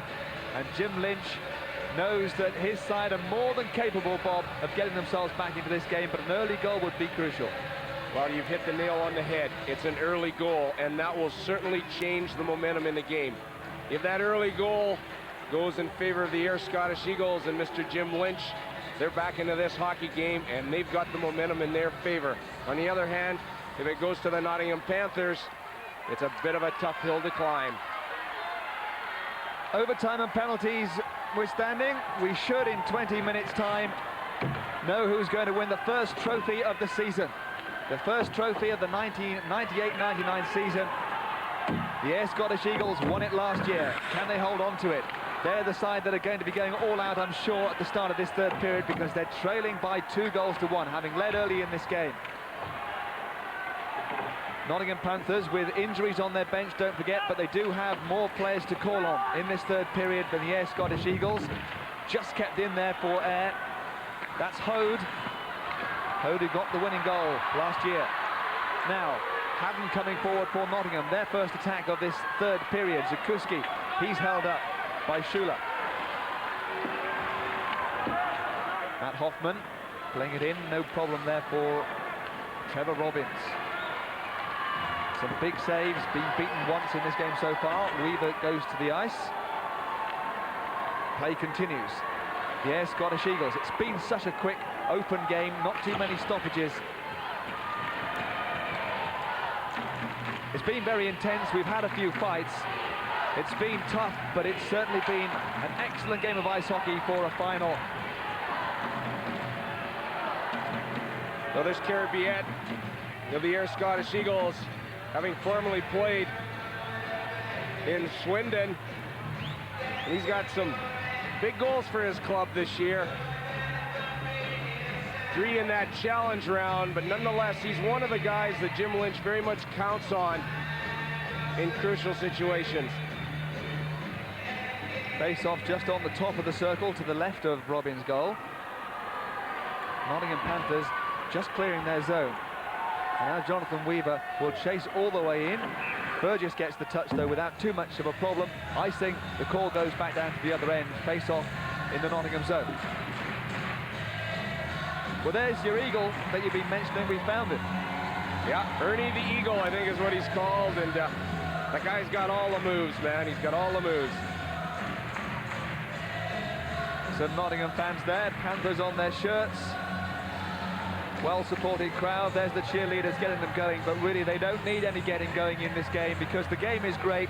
The prize that's up for grabs is a first-class prize, and both these two sides want to win it.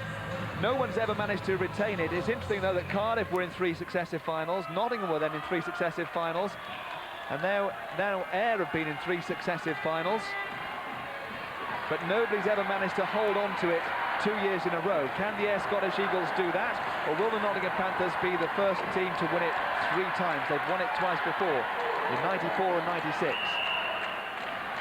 Well, you know, when you get into finals and competitions of this nature, when hardware is on the line, guys give it their all. And, you know, I think there's a certain amount of luck to winning in a final. There's Mike Blaisdell. You can see how intense he gets behind that bench there. And I was saying to him, I asked him if he knew everybody tonight that was on his bench, because he's got guys that he's sort of never seen before. But the old Blazer always tries to bring her out of the back hip pocket, and he's such a great coach. Well, Jason Weaver flew in on Thursday. Darcy Lowen flew in just a little afterwards, and the two of them have had a big impact on this game so far. Weaver's got a point on the second goal. He had an assist on Pekka Virta's second goal for the Nottingham Panthers. I think it's essential to point out as well, you know, that the game of ice hockey is essentially a simple game, and you just got to do the basic things, and you can be very effective. And that's what both of these new players are trying to do, and it's certainly helping the club out. Darcy Lowen, incidentally, is still serving the 10-minute misconduct, or 10-minute penalty that he got. He got a 2+10, didn't he, earlier on in the game? And Darcy Lowen is still sitting part of that. The save there is made, and it comes out in front of Riendo, and there was nobody there for the Nottingham Panthers to turn it in. No one driving to the net. A penalty being called here, though. Delayed penalty. The Ayr Scottish Eagles moving the puck. This is Nottingham's chance to touch it. And Darcy Lowen has finished his 10-minute misconduct. He'll be coming back out onto the ice.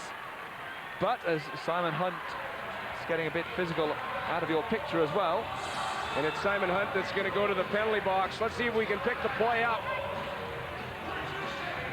And it's deep in this zone here. It's Angelo Cantanero who goes into the corner with Simon Hunt, and a bit of a reaction play. Of course, Mike Rowe following it fully, and Simon Hunt gets the slashing call. They've yet to score on the power play against Nottingham this season. They've yet to score this evening on the power play against Nottingham, that's for sure, and this is going to be their 5th opportunity to do so, the Ayr Scottish Eagles. And this is the time when they really do have to score, because they're trailing by 2-1. They have the man advantage. The Nottingham penalty killing, which has been so successful, especially in this competition. The box you can see there doing the job at the moment. Ayr Scottish Eagles looking to set themselves back up again. Montanari with the puck now on the boards. Gets it along for Wolf, always the player that they use to drive the puck in towards the netminder to see what comes of it. Montanari again, the player wide. They'll have to skate back. Well, Carabiet there for the Ayr Scottish Eagles. He stood in the old danger zone right down low in front of Trevor Robbins. And boy, he had to pay that price, but that's the job that you've got to do if you're going to get a goal and support your team. And here's an opportunity now for Greg Haddon. It's 2-on-2 here. They've got an extra play coming. Almost a 3-on-2 for Nottingham there for a moment. Bishop, though, just couldn't quite get a hold of the puck. Well, there's a perfect opportunity for the Panthers. The puck carrier, you had Randall Weber. He had to be the guy that was driving for the net on that play, Steve, because Mike Bishop was the guy coming in as a trailer. But again, Ayr doing a good job defensively because they had guys back. But still, the power play not really bringing the opportunities that it ought to for the Ayr Scottish Eagles. Oh, it was almost tipped in to the danger area by a Nottingham stick there. Burgess this time will drive it in, just bouncing up in front of the netminder, but Robbins made the save. Back down the other end, a relieving pass there for the Nottingham Panthers, just happy to get it down the other end because the power play only has 15 seconds left on it. The Ayr 5th power play of the evening. Still a chance that they can make something of it here. Burgess, blocked by Jason Weaver's stick, and Nottingham can come forward again here. They've got 3 players coming forward. The power play is up, another one goes by. That's 9 power plays in total against Nottingham this season, and they've yet to score on one. Well, defensively speaking, especially in a big game, you see a lot of these guys, especially when there's shots coming from the point. They'll go down, try and block the shot. It's another way of saying, I'm just going to contribute that little bit extra to try and help my team win. Good work by Weaver, just got it in front, there was nobody there. Jamie Leach had gone into the high slot area instead of going for the net. Nottingham Panthers, they have possession, they have the lead in this game. The Ayr Scottish Eagles must know that if they were to concede a goal now, their opportunity to win this cup would be so much diminished. The next goal for them, and this game would be absolutely wide open. The Nottingham Panthers will know that too, as Riendo just covers up the puck. I'm always impressed by Vincent Riendo. There's the power plays. 1 for 3 for the Panthers, and again, the Ayr Scottish Eagles failing to score on 5 opportunities in this game.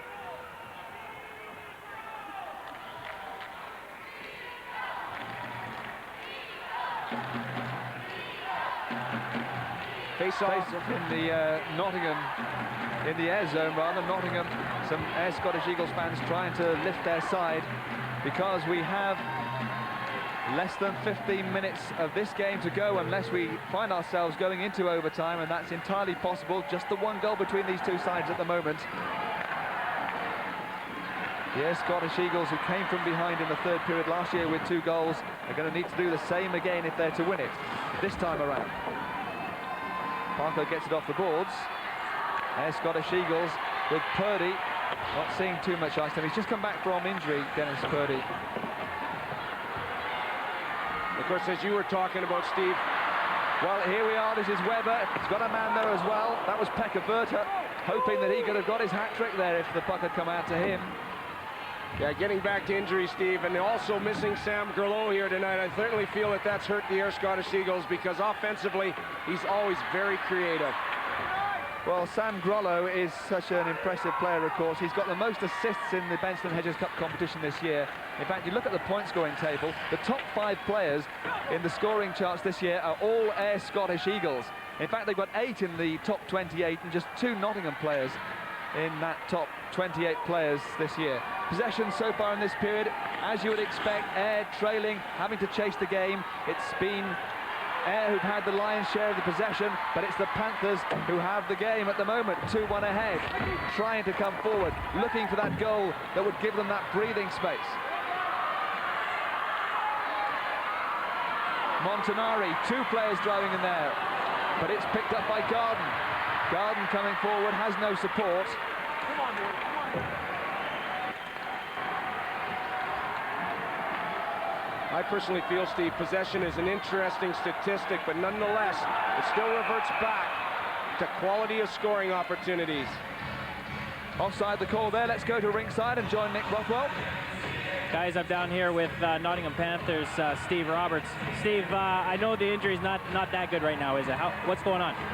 Well, I just had my surgery 2 weeks ago on my shoulder, and things are starting to look good. Hopefully I can make it back for the playoffs, but you know, it's a long 4 months.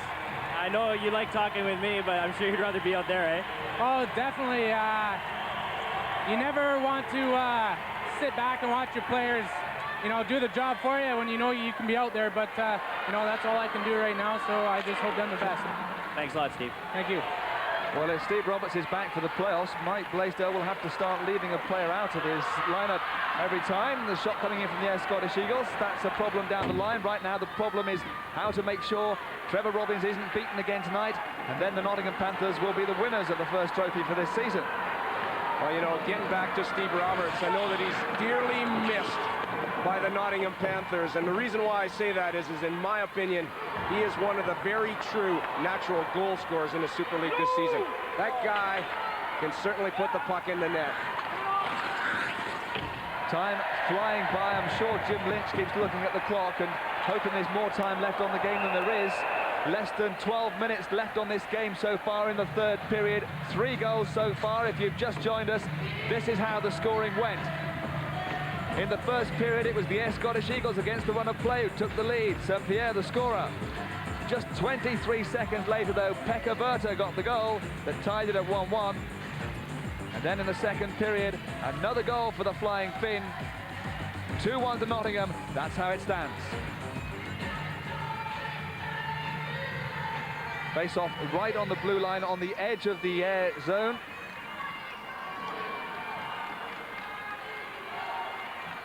Nottingham Panthers skating back. We get to the situation now, don't we, where the Ayr Scottish Eagles are going to have to pile on more and more pressure. There's almost an opportunity for them there. More and more pressure and play the sort of percentage game, take risks and hope they don't get caught. That's right, and when you do that, your defense suffers, and you know, that can cause problems, but nonetheless, it has to be the Ayr Scottish Eagles that takes the play to the Nottingham Panthers. Well, they haven't given up yet, have they? He's a bit calmer about the whole thing, but he's seen his side lose once and lose out in the European Hockey League this season. They didn't lose too many times last year, the Ayr Scottish Eagles. They got used to winning everything. Scott Young there with the long red hair, he could be important as a defenseman that likes to get forward. Well, he's a guy, he's an offensive defenseman, arguably maybe the best offensive defenseman in the league, and he can open a game up. And the thing about it is when you got these guys coming forward, they're awful hard to pick up because at one stretch they're behind you, and the next thing you know, they're in front of you, and they're always such great skaters.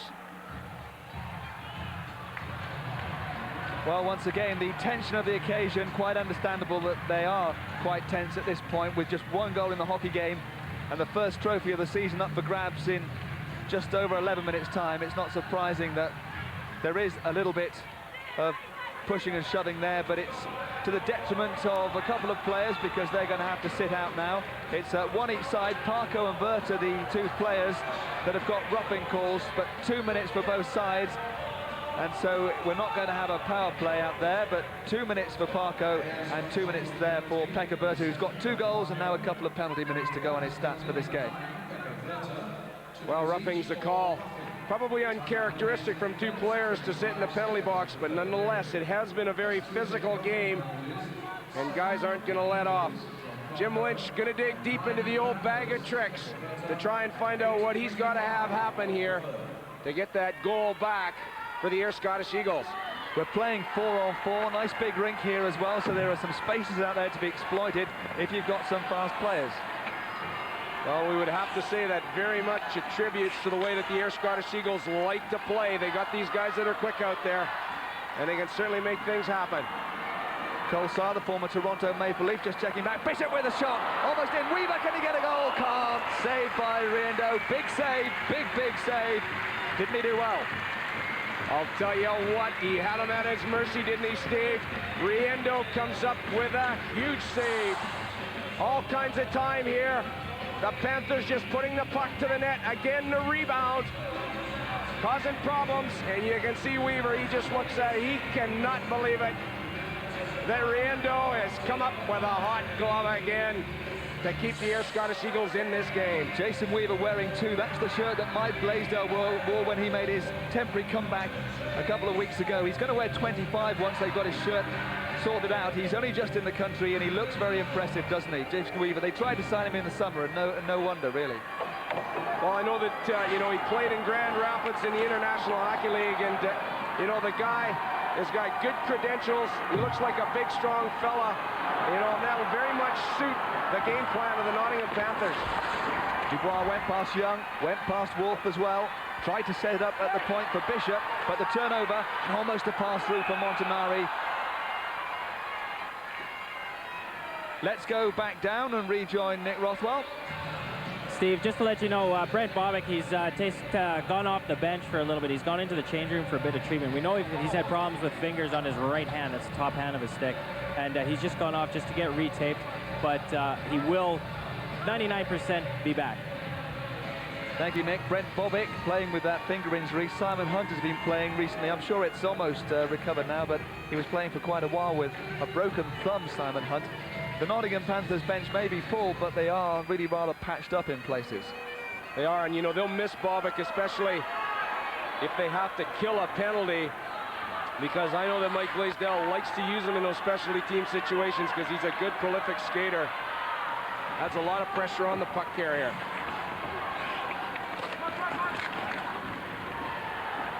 Nottingham Panthers clearing it. There's Scott Young. We were talking about the big impact that he might have to play in this game. Wheels round in the circle. Burgess, Nottingham making sure they get players up on the forecheck, and it works. They get the puck back. Haddon gives it to Eddie. Eddie just dumps it in so that the Nottingham Panthers can go for the line change, while Scott Young thinks about getting Air going forward, thinking about that goal that they're trailing in this game. Steve Carpenter with a couple of penalties in the game so far this evening. There he is once again with his long hair behind him. Mark Colsar, he's a big player too. Finding the stick of Weaver. Weaver showing that he can battle it out on the board. Schuler, though, in the end came out on top in as much as Weaver couldn't keep up with the puck. Bauber could be important with his stick handling and his speed for the Scottish Eagles. We're into the final 10 minutes of this game. Oh, Colsar took a little while to get rid of that one right in front of Robbins, who probably saw his heartbeat go up a few beats per minute there. Probably not as high as Mike Blaisdell's, but you don't like to fool around with that puck, especially in front of the net, because any little thing can happen to it. But Mark Colsar, he's a guy that's got a lot of experience. Trying to turn it out there, Brent Bobic with his finger presumably sorted out now. More tape on there, he's back out there on the ice. No one can quite get a hold of it. There's a hooking call, and the netminder goes off because we have a delayed penalty again. There's going to be a power play coming up for the Scottish Eagles. In the meanwhile, they know they can't concede a goal because the penalty will be called as soon as Nottingham touch the puck. Well, Wolf will chase it in, but there is the touch. And there's Bobic. He's got more time to sort his fingers out now because he's going in to sit 2 minutes for tripping, I would imagine, the call from Mike Rowe. Well, we have a look at it there. The old stick in the midsection. And Brent Bobic. Questionary call, only in terms of what it was to be, but certainly Mike Rowe has called that on hooking. And that could be a bit of a double whammy for the Panthers because, as I just mentioned before, you usually like to use Brent Bobic in penalty-killing scenarios. Well, a little higher than I originally thought with his stick there. Hooking the call by Mike Rowe. Penalty minutes so far, Nottingham. It would be great to add up all the penalty minutes they've had in this whole tournament this year. They certainly have taken quite a few, and the penalty killing, we've talked about it over and over, has been so very impressive. 1 in 50 goals conceded on time short-handed at one point. 50 times short-handed, 1 goal conceded. Slipped of late, 5 in the last 15 games, but tonight it's been rock solid. Remember, the Scottish Eagles, this their 10th opportunity of the season, 10th opportunity with a man advantage against Nottingham. They still haven't scored against them on the power play this season. They really do need the power play now, though. 7:53 left on the 1998 Benson Hedges Cup final. There's Corey Bolio. Nottingham leading by 2-1, and they're running out of opportunities to get the equaliser. Well, the game's full of big hits, and here's 2 of the heavy hitters. That being Scott Young and Corey Bolio, and I'll tell you, it's not easy to knock over 17 stone, but both those guys go down. And there's Vince Boa waiting to try and get back on the ice. And the well-deserved ref for Corey Bolio. What an inspiration he's been to these Panthers since moving from Sheffield. Well, his only goal, but he missed so much of this season. But the problem now, here's Nottingham coming away. This is Weaver again. Can he score this time? No, again. He's stopped by the netminder. It wasn't such a clear-cut chance as the one he had in the second period. Bauber. Stopped by Dubois on the blue line. Just left his shoulder in the way there, so Bauber was impeded. Halfway through this sixth power play of the evening for the Scottish Eagles. They just really haven't been able to set up camp at any stage in the Nottingham Panthers zone. They've had 3 shots on goal in the 5 previous power plays. They really haven't made it work to their advantage. Well, much of the same medicine, though. You again see Nottingham Panthers applying constant pressure to the puck carrier. They're going to force the Scottish Eagles to move that puck. Parko trying to find a way through on his own, gets the shot away. It's blocked by Bolio. He then just gets it out of the ice. 20 seconds left on the power play. Less than 7 left on the game. Nottingham Panthers looking to win this cup for the 3rd time. The Nottingham Panthers fans feel a bit tense at the moment, as well they might, as Parker comes forward again. Came off the stick of Bolio once more. Still though, the puck in that danger zone. Parko banged on the shot, and Nottingham can get away.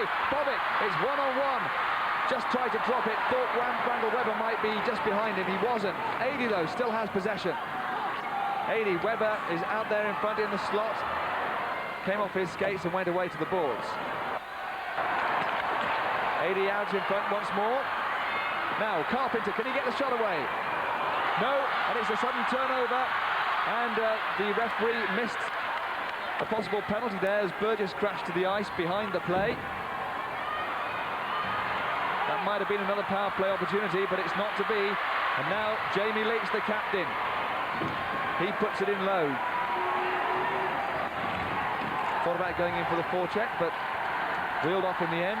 Now Hode is in alone. Robbins comes out, doesn't make connection with the puck. Yes, Scottish Eagles really are now going to have to throw everything, including the kitchen sink, at Trevor Robbins. This time he clutches it. Good agility, as we'd expect from such a good netminder. Well, Trevor Robbins hangs on to that puck in this particular play, if anything but to try and let his team regroup and get their proper line combinations back on the ice. And when you're a goaltender, any little thing that you can do in that regard certainly helps your coach, but it also keeps you involved in the game. And these guys are thinkers out there, and they're like a 6th man if they're working right.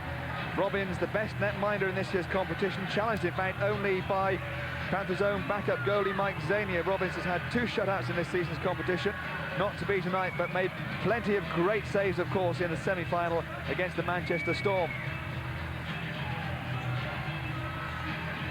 Well, he's still playing that rallying call, isn't he? The Piper isn't playing the right tune at the moment for the Scottish Eagles.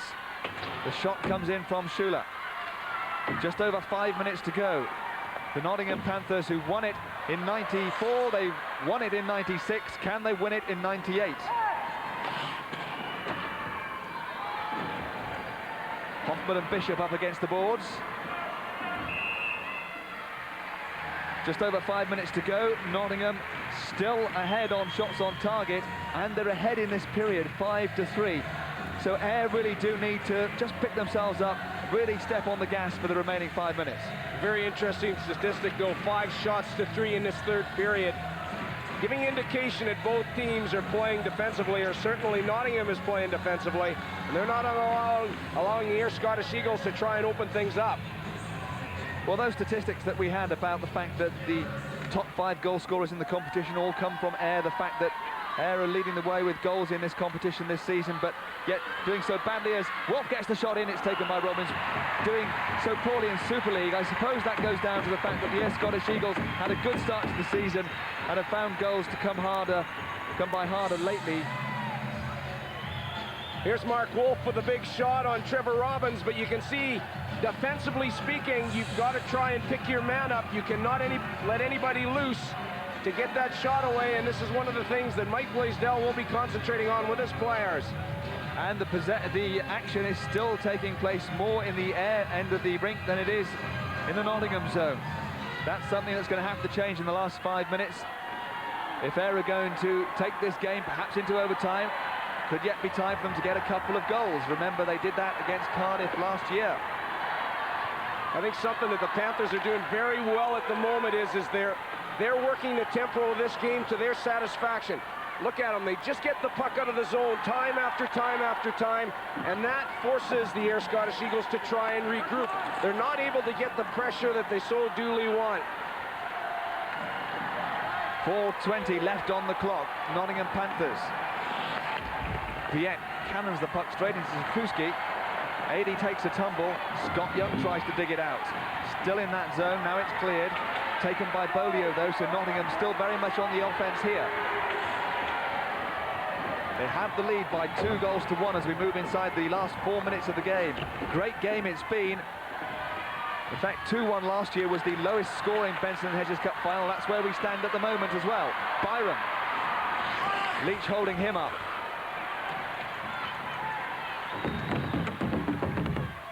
Can expect plenty more big hits in the remaining 3.5 minutes on this game. Just out of that zone. Isn't that the crucial play? That's what we're speaking about all the time. These guys just to get it outside the blue line. Great work by Colsar up against Young there, on his knees, but he wasn't to be beaten. The Nottingham Panthers, such a great team spirit. That's what they all talk about, the great team spirit they have in their camp this year. It got them through the tough times in the semi-final against Manchester Storm.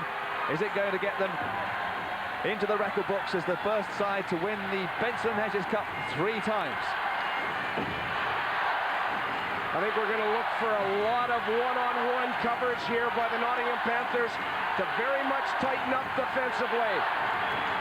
They'll always have a guy high as well, Steve. They won't want to be outnumbered going into their own defensive zone. Watch for that. Well, here suddenly is Randall Webber trying to get Bobic, but just offside. Bobic just strayed too far forward.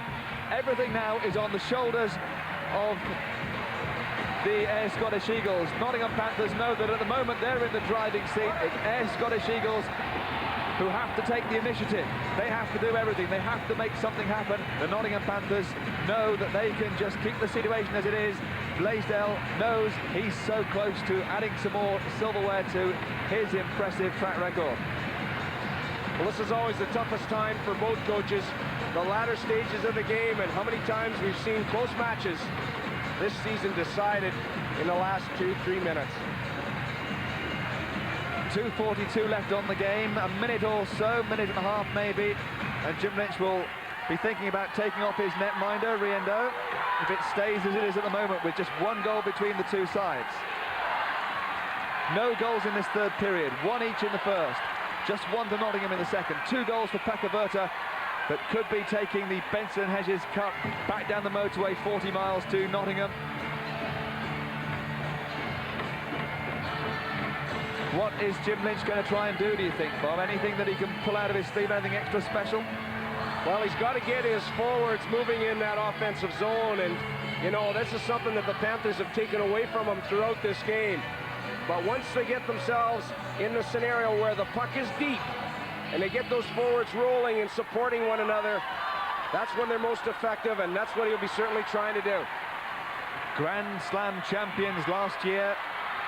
They're the title holders, Ayr Scottish Eagles. They won't want to give up the grip on the cup. They've got just over 2 minutes to try and keep themselves in this game and take us to overtime.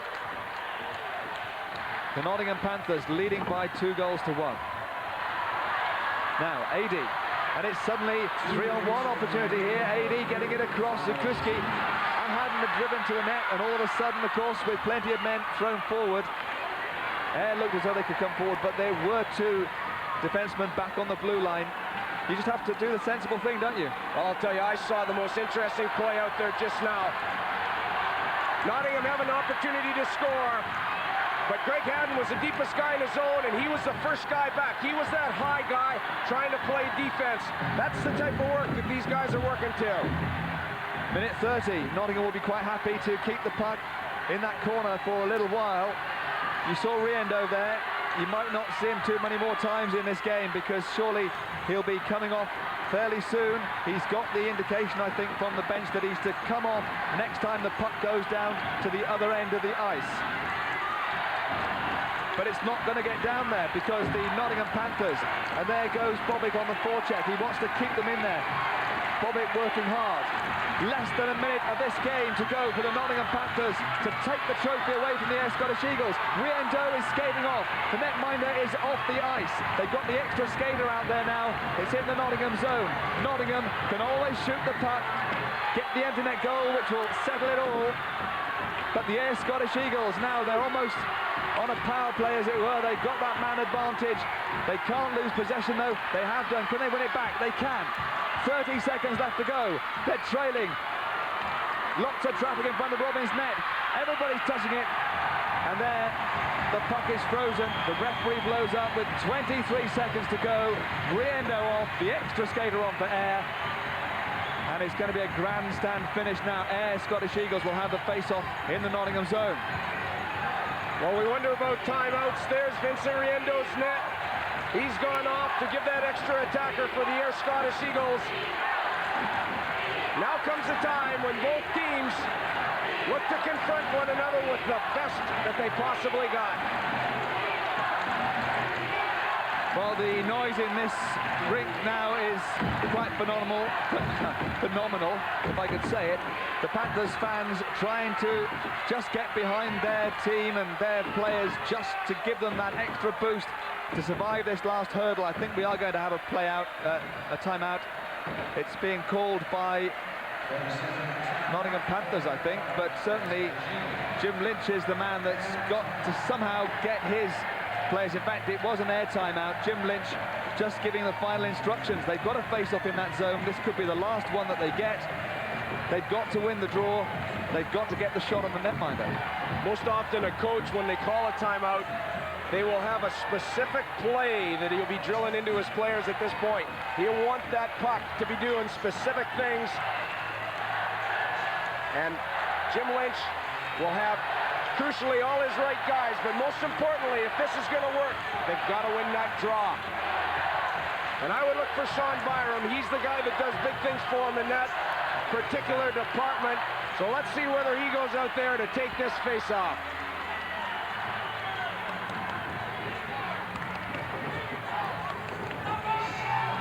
Sean Byram, the big man. Hode is out there as well. Remember that Hode is the player that played and won with Nottingham Panthers. He's going in for it. He's got some big goals in his time. And Hode is driving in there. Didn't quite win the draw cleanly. They still got possession of the puck. The clock is ticking down. It's all action around that goal crease. There's too many bodies there, really. Can Ayr get it out in front? It is, but there's nobody there. Now, can Scott Young drive it back in? Scott Young, there's lots of sticks there. Anything could happen. Nottingham Panthers with 5 seconds to go. Get it down the ice. It doesn't matter. They're celebrating already. There is the end of the game. The Nottingham Panthers have won the trophy for the 3rd time in 6 years. And the fans and the players know how to celebrate because they've done it before. And the Nottingham Panthers, nonetheless, it's just as important to them. It's just as joyous an occasion for them this time as it was when they beat Ayr 2 years ago. They've won this one by 2 goals to 1. Despair again for the Ayr Scottish Eagles, their 3rd consecutive final. But like everybody else before them that's tried to hang on to it, they couldn't do so. Well, you know, they gave it such a valiant effort, and we saw the pressure that they put on the Panthers right up to the final buzzer, but unfortunately it just wasn't good enough on the occasion. But you got to admire these guys because they come to play all the time, and they've had a very difficult run going into this game, but they still gave it their all. The arena has red and yellow paper fluttering around it, red and yellow, the colours of the Nottingham Panthers. There's Roy Mitchell, the assistant coach, and Steve Carpenter, who picked up some penalty minutes in this game. Mike Bishop, so influential throughout the course of this evening. We can get a word with the winning coach. He's with Nick Rothwell. Thanks a lot, guys. Mike, how does that one feel? Another one. Yeah, I guess it gets sweeter every time. I don't know, it feels great. Guys came to play. It was a hell of a, I gotta give Ayr credit. They made it tough all night. It was a great game. Their goalie was strong. They played hard. There were some big hits. That was a great hockey game, real good hockey game. I gotta confess, when you beat Manchester, you ran straight onto the ice in that semifinal. Here, you just stuck your arms in the air. Yeah, I got a bad ankle.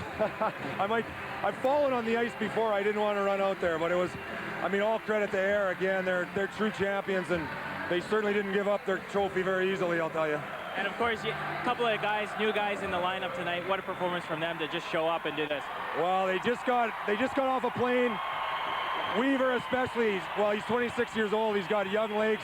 He played a hell of a game. Lowen's only been on the ice for 2 weeks. He just sort of came out of retirement, so we didn't use him that much. But that Weaver played very well. I was very impressed.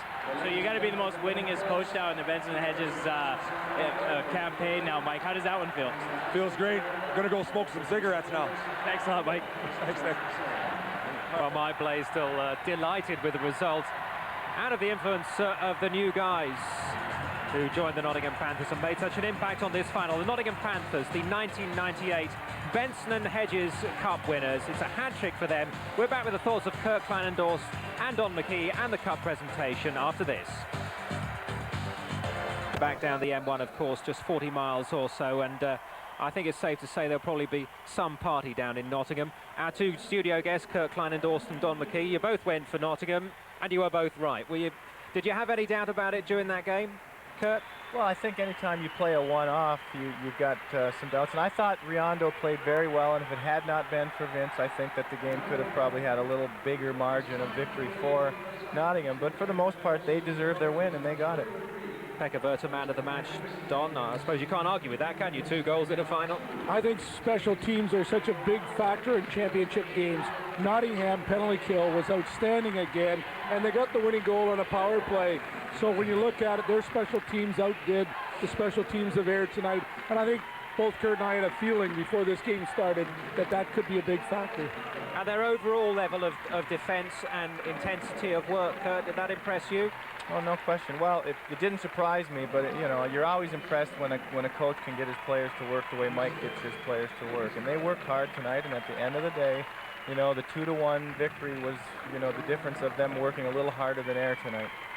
Well, someone's got to lose, of course, in the final, and it was the Air Scottish Eagles who won it here last year. Don, their overall performance, what did you make of that? Did you expect a little bit more from them? They seemed to lose their way a little bit in that third period. I thought maybe the psychological letdown in the middle of the week, losing in the Euro Cup, was going to be really tough for a coach to bring his team back in 4 days.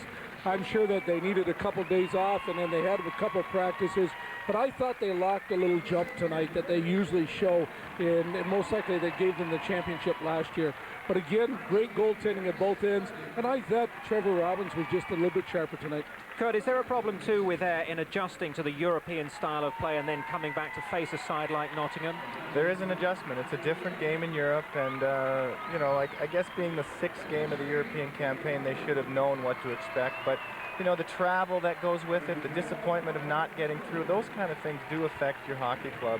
And maybe that's what the difference was. I mean, there wasn't much tonight, the difference between the two teams. I don't know if you could say exactly what it was, but there was just a little bit of a difference, and Nottingham was the better team, and they're the ones that got the trophy. Congratulations to them.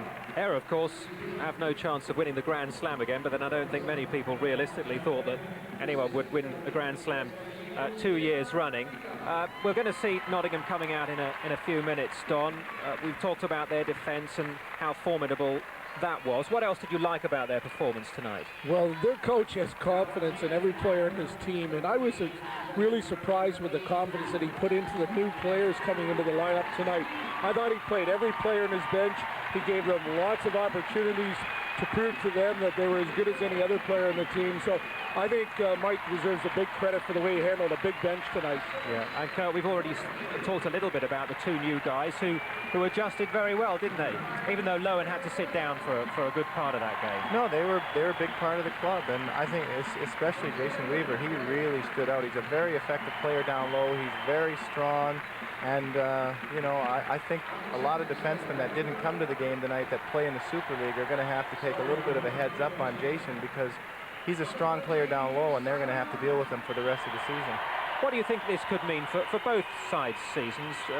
Kurt, perhaps starting with Nottingham. They haven't won anything for a while. They had a bit of a disappointing season last time. This is going to give them a big boost, presumably. Oh, no question. I mean, for them now, they can not relax, but at the same time, there is some pressure off their shoulders because they got the first major under their belt. And you're going to find that any confident team is going to have some success over the course of the season. You will see that now, just like last year, Ayr got it. And the confidence that brought with it just carried them through to the Grand Slam. So I think the rest of the teams in the Super League are going to have their hands full with the Nottingham Panthers for here on out. You're going to have to be at the very top of your game to beat that hockey team. And of course, you've got them tomorrow night. We get the first shot at the B&H champions, absolutely. Let's go to the commentary box because the cup is about to be lifted by the Nottingham captain to Bob and Steve. Well, just collecting his medal at the moment. Trevor Robbins, he deserves an extra big one, I think. He's put off some absolutely tremendous saves. Jeff DaCosta going up to collect his medal as well. The cup will be lifted shortly for the third time by the Nottingham Panthers. That is a record. And incidentally, they're only the second team that have won this competition, having lost 3 games along the way. Sheffield stood as the only other side who've done that. But it was a great performance, Bob. It was a great performance. You know, the guys dug deep, and you know, it's one of these things, you know, you got to say everybody's out there, even though guys are injured and that sort of thing, they still dress for critical games like this, don't they? Because this is the important part of it. Brent Bobick is the last player who picks up his medal.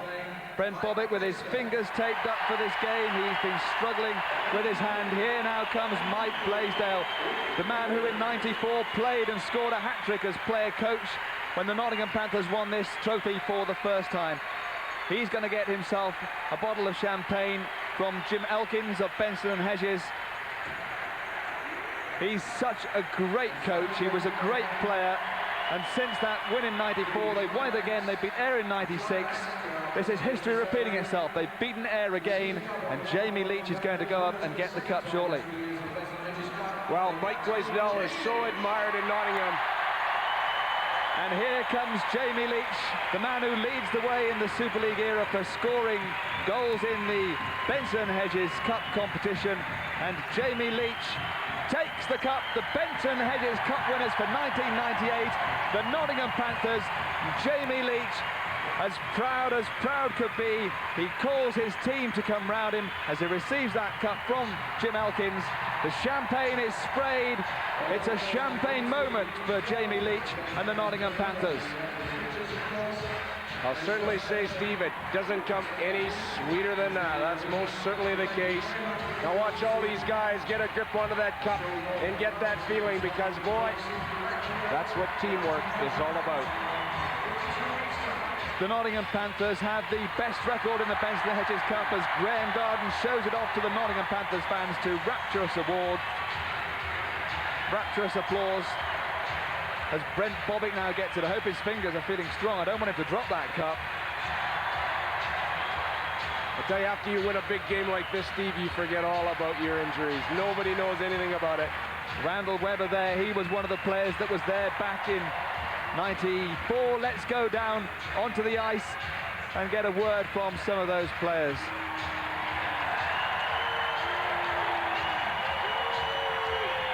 Jamie Leach is the captain. He is the man that we're going to hear from. He's with Nick Rothwell. Jamie, how sweet does that feel? I don't think there's words that can describe it right now, Nick. It's nice coming back to where the Steelers play and win a trophy. It's nice getting the first one of the year. You know, now we can concentrate in the league. But we played 3 great teams to get this trophy, and we deserve it. You know, we're a team that comes together in the big games, and tonight was no exception. Obviously, people are going to be talking about, you know, the synergy of the Nottingham Panthers, how you say, you know, you come together for the big games. You're going to have a lot to live up to now. That's all right. You know, the guys like the challenge. The 2 new guys stepped in and fit perfectly into our puzzle, and that's important. And like I said before, we all get along great on and off the ice, and that's why we're successful on the ice. Trevor Robbins with a great game in between the pipes tonight as well. Like I said before, Trevor Robbins is a big game goalie, and tonight was no different. Thanks a lot, Jamie. All right, Nick, thanks. There's Trevor Robbins, who had such a good game, and Zainio alongside him, the 2 best netminders in the competition this season. We can now have a word from another of the successful Nottingham players. Nick's found another one who's prepared to ease up on the celebration. It's going to be a bit of a party down here tonight. We're just going to grab him right, left, and center. But I'm with a guy, Brent Bobick. Brent, first of all, what a great game from the Nottingham Panthers. Well, I just first would like to say, you know, we beat a really good team tonight. You know, they've accomplished a lot in the last year and a half, and you know, this is their fifth time at the run of it for the championship. And you know, like I said, we beat a good team tonight, and but we just happened to be the better team tonight. And of course, I know people knew you had problems with your fingers, but I mean, I got to say, this is a bit of a hero's performance. I know you were in a lot of pain on the bench there. Yeah, well, I broke my finger or my knuckle last Sunday against Cardiff, and it was just a matter. I practiced with it all week, and then before the game, I had a little freezing in the old finger, and after tonight, I got to take 3 or 4 weeks off to get this hand better. And I'm sure you deserve it. This guy's howling at you, Trevor Robbins. Trevor, how does that feel? Oh, that's sweet, boy. I tell you what, we got a bunch of hungry dogs in the dressing room. Guys that show up every night, work their hardest. We may not be the talented team in the league, but man, do we have the most heart. At the game, at the beginning of the game, we were talking about how you focus on games. You're a bit of a grouch. It's kind of nice to see you with a smile on your face. Yeah, that's right. I kind of get on the guys' nerves. Call me Oscar the Grouch, but hey, we got the cup, baby. How did that feel, letting in that goal so quick into the game? Yeah, it was tough. It just was a broken down play, and they came in, and I lost sight of the puck, and it was a bad goal. And I think it actually made our team focus a little bit harder. And I think from that point on, we just kind of took it to the Eagles the rest of the game, and fortunately we won the game. This crowd now is just going to light it up for you guys, eh? Outstanding, outstanding. Thanks. Thanks a lot, boys. Well, the celebrations continue here at the Sheffield Arena. Nottingham Panthers, the 1998 B&H Cup winners, and of course, as we say, that is a hat-trick of victories for them in this competition. It's only been going 7 years. That is some record. Kurt, just back to Ayr just for a moment. What would you have perhaps hoped, perhaps expected from them in that last period or so, which you didn't see? Well, it's very difficult to play from behind. A lot of people don't understand exactly how that is, but it is tough to play from behind. It's emotionally tough. I thought that Nottingham came out tonight and did a really nice job in the third period. You know, they eliminated all the odd man rushes. They always had bodies back. They never made it easy on Ayr, and they didn't really get a chance until right at the very end after they got their goalie out and won a face-off. So, do we see a different Nottingham performance to the one we perhaps sometimes see, and did Mike Blaisdell employ special tactics for this game towards the end there? I don't think I doubt that he did anything special other than let the guys know that we can't afford to have any odd man rushes against. Let's keep our third guy high. Let's not change our game. It's got us here. It's got us to this point in this game. You know, you don't want to go into a period, make a change, and then confuse your hockey club. But, you know, I thought they did what they needed to do. Ayr was just a little bit out of sync. They couldn't get any momentum going. They couldn't get a good dump. They couldn't get a good forecheck off their dump. Yeah. I don't know if it was Ayr or maybe it was just Nottingham, but for whatever reasons, they just couldn't get the play that they needed to tie it up. Well done. They're enjoying their night so far, aren't they? And why not? They certainly played well. What about the Ayr power play there? Well, definitely, I think... Is it great penalty killing from Nottingham, or is it perhaps a fault in the power play from Ayr? Well, I think it's both, a combination of both, but don't forget Nottingham's penalty kill has been good against every team in the Super League this year. So it's a penalty kill that people are going to have to work at hard in order to be able to take advantage of your power play. But I just think Ayr didn't shoot the puck enough tonight and didn't get enough traffic in front of Trevor Robbins on the power play. Is that in large part or in some part due to the absence of Sam Grelot, do you think? Well, he's definitely a factor. We indicated that he was their leading point getter coming in tonight with regards to assists. They needed some creativity out there in the power play, and they didn't have it. Well, we ought to hear from the Ayr coach, shouldn't we? Jim Lynch is with Nick Rothwell. Jim, great start from you guys. Well, yeah, we probably came out a little flat in the first period, but I thought we played really well the last 40 minutes and turned out to a classic, really a goaltender's battle. And unfortunately, it was a deflected goal that went in, and that was the difference. You guys came in here off the disappointment of Europe. You were obviously very up for this game. I mean, does the loss shake you guys a lot? Well, I don't know. There was a lot of factors involved, you know, and it's been a long, hard fortnight for us. And we just thought defending champions, and we actually thought of it. We came out of the first period very positive, even though we got outplayed. It's a 1-1 scoreline, and it really gave us a lot of encouragement for the second and third. And you know, we had it happen to us in finals before, losing 2-1, and it just happened to us, and we didn't get the bounce. You had that quick goal, but they responded so quickly. Does that take a little bit out of the sails there? Well, it did. You know, anytime, you know yourself, Nick, anytime somebody scores in the very next shift, it's, by and large, it's generally a lack of concentration, you know, and that's probably what happened to us. But that could have steamrolled into a situation that got worse. But I was pleased with the guys the way they held on 1-1, and it's really anybody's game, and it happened to be Nottingham's tonight. What are the plans now for the Ayr Scottish Eagles? Well, we've got to, you know, we've still got some tough, I think our next 4 or 5 games are on the road, and we have really got to look at trying getting up the league standings as high as we can. We've got 3 of our top 4 goal scorers out injured just now, so we've got to get that back, and it's really just trying to consolidate our position in the league and see where we are about January and take a shot at it. Well, thanks a lot, Jim. Hey, thanks. Cheers. Okay.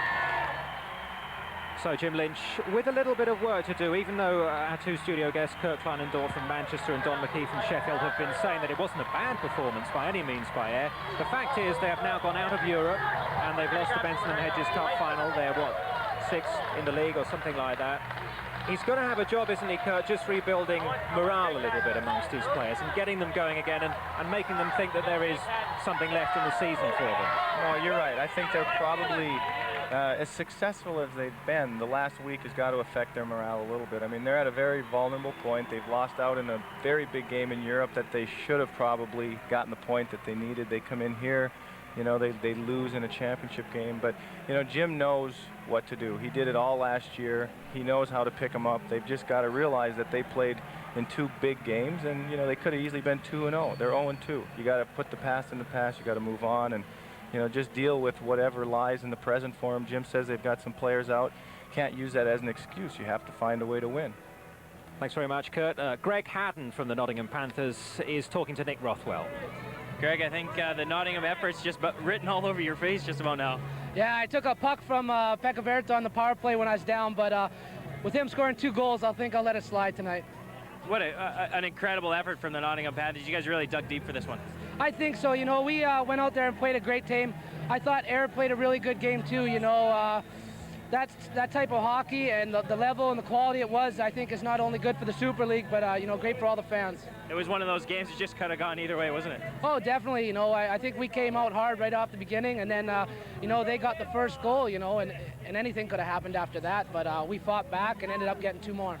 That goal you got back on the next shift, that's just what you guys needed, the answer? Oh, definitely, you know, because we had the momentum going our way, and then when they scored, it kind of shifted for a second, and to get another goal and get the momentum going our way again was really big. Really turned out to be a battle of goaltenders, didn't it? It did. You know, Vincent Riandu's a hell of a goalie, and, you know, so is Trevor Robbins. You know, you got to give them both credit. You know, a 2-1 game, you know, it's not the goalie's fault, that's for sure. Well, go get a Band-Aid on your forehead, Greg. All right, thanks a lot.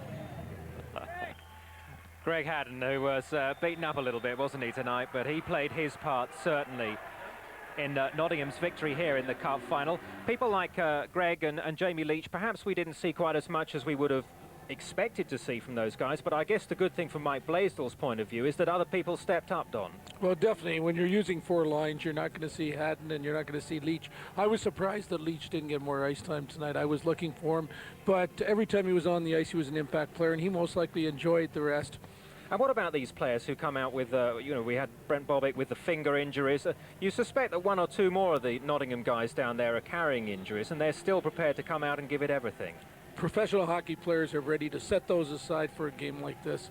And I think that Super League and everybody deserves a lot of credit. Setting up a tournament with Benson and Hedges that goes down in the final game, and it's 2-1 that decides on who's the champions for 1998. Great finish. It was, indeed. And Nottingham, of course, have won it. And it is the 3rd time they've done it in 7 years of the Benson and Hedges Cup tournament. These are the previous winners. Cardiff in the very first year in 1992, a 10-4 victory over Whitley. Then it was Murrayfield. Nottingham won their first B&H Cup in 1994 with a 7-2 victory over Cardiff. But as of late, of course, the scorelines have got a lot closer. It was 2-1 last year when the Ayr Scottish Eagles beat Cardiff, and 2-1 again this year when Nottingham Panthers beat the Ayr Scottish Eagles. I think we can hear from another one of the Nottingham players. I think Paul Adey is talking to Nick Rothwell. You've done it again, eh? 3? Yeah, three Benson Edges, but I think it's our fourth, really. For me, anyways, we won one before was the Benson Edges, but yeah, it's a tough competition, and you know, the guys worked so hard throughout the whole competition. We were short-handed so many games, and the guys just never quit, and you know, our fans stayed behind us the whole time, and it's a great accomplishment for us. Paul, I know you're a physical guy and you don't mind dropping the gloves, but I was a bit shocked to see you doing it so quick in the first period there. Well, things just happened, and you know, I wasn't happy about something, and we had words and just kind of dropped the gloves, wrestled a little bit. But you know, these things happen in a big game, and you know, I was just ready to play, and it was no big deal. In a way, do you think that helped settle everyone down a little bit, that little fracas? Maybe, you know, we got that out of the way and both teams just stuck to playing hockey. You got to give Air credit. I mean, they played a super game. They're missing a couple of key guys, but they never quit, and they kept coming at us at the end, and they're such a great hockey team, and, you know, I take my hat off to them. They played a great game today. Well done. Thanks a lot, Paul. Thank you very much. Anytime. Paul Lady, just a quick final thoughts, first of all, from Kirk Klein and Dorst about what we've seen here tonight. I enjoyed it. You snuck me in the back door. I would have bought a ticket. It was worth it. It was a really good night. And Don? Well, I enjoy sitting beside you, Dominic, for any Benson Hedges game. Everyone that we saw together have been extremely outstanding hockey, and Sky is a winner too. Okay, thanks very much, Don. The check is in the post.